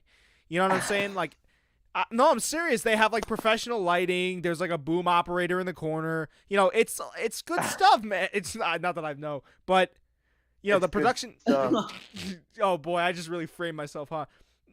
You know, listen, there's with anything. Like, people thought, I guess maybe what if OnlyFans becomes the podcasting of 2026? Because, like, to your point, Nige, when everyone started podcasting at first, nobody thought that was going to be a viable career, and then look where we are now. People are getting big bags to talk on mic and have conversations. Yeah, I also think that we're kind of grouping everyone into the same OnlyFans bubble. OnlyFans doesn't only have porn on it. That's true too. You know what I'm saying? Like, some people, it is a reliable place where people can pay you to make content. It's the same thing with Patreon, right? It's just cutting out the middleman, you know? Yeah, that's true. And I actually, I think you made an excellent point. I wouldn't be surprised if we were all on OnlyFans by 2026, making content for only our fans, the ones who really want to see what we have to make, the ones who are willing to pay $10 a month. You know, if you have 20 people subscribe to your OnlyFans, you're making $200 a month every month. Some people make bread off of that, bro. Some people make bread. Some girls, they make bread. I know a girl who made like $17,000 off of it. How long? She had it for like, I don't know, probably like a couple months, but that's crazy. Yeah. That's wild, man. Me and Fredo both know her, actually. But no way, is that her? Do we know do we all know her? Because if we all know her, I know who it is. I don't think you know her. I don't think you know her. Oh, so it's okay. You don't know her. You don't know her personally, but you know. I've heard about her. Okay, gotcha. I know. Okay, I feel like good for her. Good for her. Honestly. I mean, listen, no, I'm not bashing any of these people. I more so don't understand from the guys buying it perspective. You know, like. Yeah, I understand. Yeah, I don't get that. But if there's a market for it and people can make content, I mean, I guess power to them. You know. Well, people scum it too. Like the story with Bella Thorne. Oh my God! Like, yeah, Bella Thorne finessed everyone, bro. But also, she was smart at this in the same way. Oh no, she was very smart. She finessed literally everyone. She scummed people in more ways than one, though. She's known for doing that. Keep falling for it. Yeah. Unfortunately. Also, guys, can we just real quick? I think Torelli wants to join in on the stream. Can we get him in here? Let's get some Torelli action. All right. Yeah. Okay. Because I told him I'd let him in like 15 minutes ago, and I just haven't had the chance. All right. I'm gonna text him the link. Torelli, I'm texting you the link to the Discord. Hopefully he has Discord on whatever he's using. So I'm getting used to this platform. It just is there. Go ahead. What's up? Is there like a chat room or that people are like? Yeah. In? Well, where? Our podcast, our Discord is private right now, I believe. But like, if you go up to like welcome and rules, that's where we would put the rules for the Discord. Announcements where you put announcements, resources where you put resources, and then you have like text. So general is where anyone would say like, "Hey, how you doing?" Meeting plans is where we'd say like, where we just say, like right, where we are now. Actually, Fredo, go to off topic and watch the video I sent. What is it? Okay. It's a video of Fredo on the stream, bro, being a spaghetti. Oh my God. Yo, you were really a spaghetti monster. Yeah. Praise be him. Praise to it. Praise be. Oh my Lord! Praise I didn't to the realize spaghetti monster. Where did that come from, by the way? Can we talk about that? Where did the spaghetti monster come from? Because there was a. I I do know what you're talking about. There is an origin of that. There was, I think there was a following in the early days of like internet culture, back before the normies took over, where there was Jesus like a Christ. whole like section of like Reddit dedicated to worshiping like the spaghetti monster. Jesus Christ. Wow. Wait, Fredo, Yeah. you still down at Bull tomorrow? What's good with that? What's up? You still down at Bull tomorrow? I that should work. Yeah. Okay. I think it should. Yeah. All right, you just let me know. Yeah, I mean, I've always seen that floating around, but it's one of those things where I just don't know I didn't know the origin of it. Oh, here we go. Yeah. All right, Red he's Hood in is here. in the chat. He's in here. I can't wait till he joins in, man. I want to get the update. So this went from a live stream to just like a group Discord. No, this is still a live stream. I mean, this is what we're doing. I mean, I feel like this is less so of a spreading the floor live stream and just a live stream in general now. I mean, we're broadcasting to me and my mom. Oh. I mean, no, like your mom's sticking in there though. You know, she's hanging in there. Yeah, she's interested. I think she's a little bit behind though. Oh. Well, Because ask she your is mom. sending me like little comments on the side. What and did I'm she like, I don't say? even know what you're talking about. I couldn't even tell you. I don't Eh. remember. What's going on, Charlie? Hey, What's going on? nothing much. Just joining the stream. Yeah, do you Sure. are we being entertaining? Yes, you are. Nice. Yeah, we want to hear the feedback. Yeah, actually, Thank you very much, man. and also, yeah, just have you in here. So, Charlie, I actually have a question for you. On average, how many podcast episodes of ours do you think you've listened to? I'm just curious because I know you listened to the one that we did. I think that was right after we got dropped by the Nigel. Which one was that? Was that episode 20? Where we got I think we did 20 with the guy, and then it Yeah. was like either 21 or 22. where we got dropped. I remember you listened to that one because that was the one we were talking about college versus NBA. But in general, because I know you did show love in the YouTube comments. You said best podcast in the world, and you're goddamn right. Yes, but if- Great man. If you had to say, what are you thinking? Well, a few times. Well, I didn't realize like when you posted on Instagram, I didn't realize you had a YouTube channel. So I thought you only posted on Instagram. Whenever I tried to make it in full screen, my phone glitches and like it just exits out the app. I That's have tough. my phone's getting old, so like it didn't. When I saw you have a YouTube channel, I'm like, oh, I wish I knew this months ago. Yeah. Yeah, well, I mean, For let's real. not many people know. I feel like not many people will click on our stuff on Instagram. That's the problem. That's the part that I've yet to figure out, and that's something that I'm sure will be addressed with this big announcement coming up. Is that nobody really engages with the clips? Like people only listen to 30 seconds, and there's a small subsection of people that actually listen to the full thing or watch the full thing, but mostly where we get our new listeners is just people stumbling across the audio feed, which is crazy. Is that true? Yeah. Mostly people just kind of like come in and I'll put out. Usually now what I've been doing is I've shortened those little promos. You know what I'm talking Yeah. about? Those like minute long things. That really helps with podcast growth. Yeah, actually, what Coop said, like on Instagram, but I promote my videos like that's on Instagram. I only promote my YouTube videos and or artwork. Yeah. I see what I do like with my videos. I only show like about 30 or 40 seconds of it. I think that's the maximum amount of time, but that works instead of like just pointing up the full video. But for some reason, posting a short video gets people's attention more. Yeah. Yeah. Well, yeah. No, I mean that's just like the microwave culture we live in. By the way, I want to just go back. You said you had to edit someone's TikTok for ICTV. What was that TikTok about? I'm just very curious. Let's see. I'm trying to think. What was That's classified information you're getting into. Is that yeah, classified information? That's need to know and you don't need to know. I'm sorry, I'm not in the ICTV club.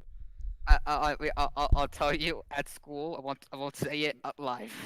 Okay, I'm not gonna blow the cover of But it Torelli was so here. cringy editing. I'm like, oh my god, why am I editing this? I bet it was Yeah. something that like Iona tried to do to shoehorn in social connections. You know they do that. Remember how we had to do like two truths and one lie, or never told a lie or something when we first started at school, and that was just their little way of trying to create social circles. That by and large, really haven't lasted. The only people I talk to from my orientation group are Duncan and sometimes this kid Andres if I see him around. But I think those are the only two people I really talk to anymore. It's crazy how we've all changed. You know what I'm saying? One of my roommates was in my orientation, not in my orientation group itself, but in my orientation. One of my roommates is Thomas. I met him at Tatio? orientation. Yeah. The Nets just scored like 15 unanswered. Oh, yikes. Oh, they just decided just Yeah. decided to win the game. I was looking at that. I was like, this has turned into kind of a boring game. They're turning up. What was I gonna say? That was nuts. There was a kid that I know. I'm not gonna say his name, obviously, but for that game, like you have to keep it all the way real or something like that. He told everyone about how he got mugged in Brooklyn. That was his story. That's a fire story. It was. He said, I was like, I'm just keeping it all the way real. I don't know what to tell you guys. Wow, what a guy. What a gooey. I figure we end this. What are we thinking? What are we thinking on time, Nige? Thinking we finish off the fourth quarter. There's 1:30 left, 1:28, All right. and then we'll call it a day for the live stream. Call it a day. We'll call it a fucking day. And then Coop, I do need to talk to you about some other stuff afterwards. Was it bad stuff or good stuff? Well, it's just stuff we got to get out of the way. All right. Ominous. But I just want to. Why don't you just stick around after class? We'll get all this stuff settled, and then we'll continue on. All right. Sounds good. They wouldn't have went on for like 10 unanswered points if Jimmy was here. Jimmy would not. That would not fly with Jimmy. Jimmy would have said, all that, let's stop. Yeah. They'd be like, yeah, no, we're not gonna do this right now. I think, real talk, Discord reigns supreme in terms I don't of even just know how to use it. the conversation of all video messaging apps at this point. I think, at least for streaming purposes. Yeah, You know- but one thing for this like Discord is great, but if you share your screen, this is a weird thing on when you share a screen, like you can obviously supposed to hear audio. Right. On Mac, the audio you can't hear the audio only for Windows. So I find that very strange, and it's very annoying for some of the servers that I'm in. Yeah, it is weird. I don't know why that happens. It's good. It's a good platform, but like that's the one thing they need to fix. I know. Well, Mac is a little bit homosexual when it comes to like, Oh my god, computers. bro. You're trying to get us canceled. I swear. Well, you know what? We've said a lot of like kind of off the cuff shit this stream, bro. Doesn't matter. But I had a Mac for a long time, and just they came out with those new ones that only have like one port on them, and it's just like yeah, anyone yo. that actually wants to use their computer for anything, like You have to spend an beyond extra emails. 100. Yeah, it's good if you're trying to like send text messages or check your emails, but like if you're actually trying to use a computer, I wouldn't get a Mac. And editing, yeah. Yeah. I don't know, because I can't even plug my mouse into a Mac. Like, there's no USB. I can. Yeah, because you bought like a $40 adapter, but like, Yeah, They, like, Torelli, they finessed exactly. you. They finessed you, Torelli. I'm sorry. Yeah, they finessed the shit out of you. Like, I have like 40 things plugged into my computer right now. Well, no, Just but 'cause I want to. Torelli's actually an editing god, so it wasn't really like he got finessed. They just allowed him to cook. Like, Yeah, Matt, if you're down to spend, if you have the money to spend, Mac can definitely do superior things. But if you don't have the money to spend, like, you are just gonna find yourself held back by something. You know? yeah, It's just download Windows. Like that's it. Like it's Yeah. that simple. I'm rolling with Windows in this one. Although my computer is kind of, it's kind of very that simple, aggravating Coop. sometimes. It's that simple. Get on the wave, man. Well, I'm already on the wave. Macs are pretty. Macs are very pretty. They're Macs pretty are a lot computers. prettier Yeah. than Windows, They yeah. look cool. Yeah. I hear I was watching, so Apple recently came out with new computers with new chips, and I was watching this video of the new Air, and that has like no fan in it. It was able to run Call of Duty Black Ops 3 at over 100 frames per second You serious? without a fan built in. I'm That's dead crazy. serious. No. You know how that's capped, because Black Ops 3 never came out for Mac. It did. No, it didn't. I'm Yeah, calling you. it's- Let's see. I'll check right now. Let's see. Yeah, we're check right now. Fact check that. Fact checking that right now. Yo. Microsoft Windows. Oh, damn it. No, I got to check Steam. I saw Mike. What do I have to enter my birth date?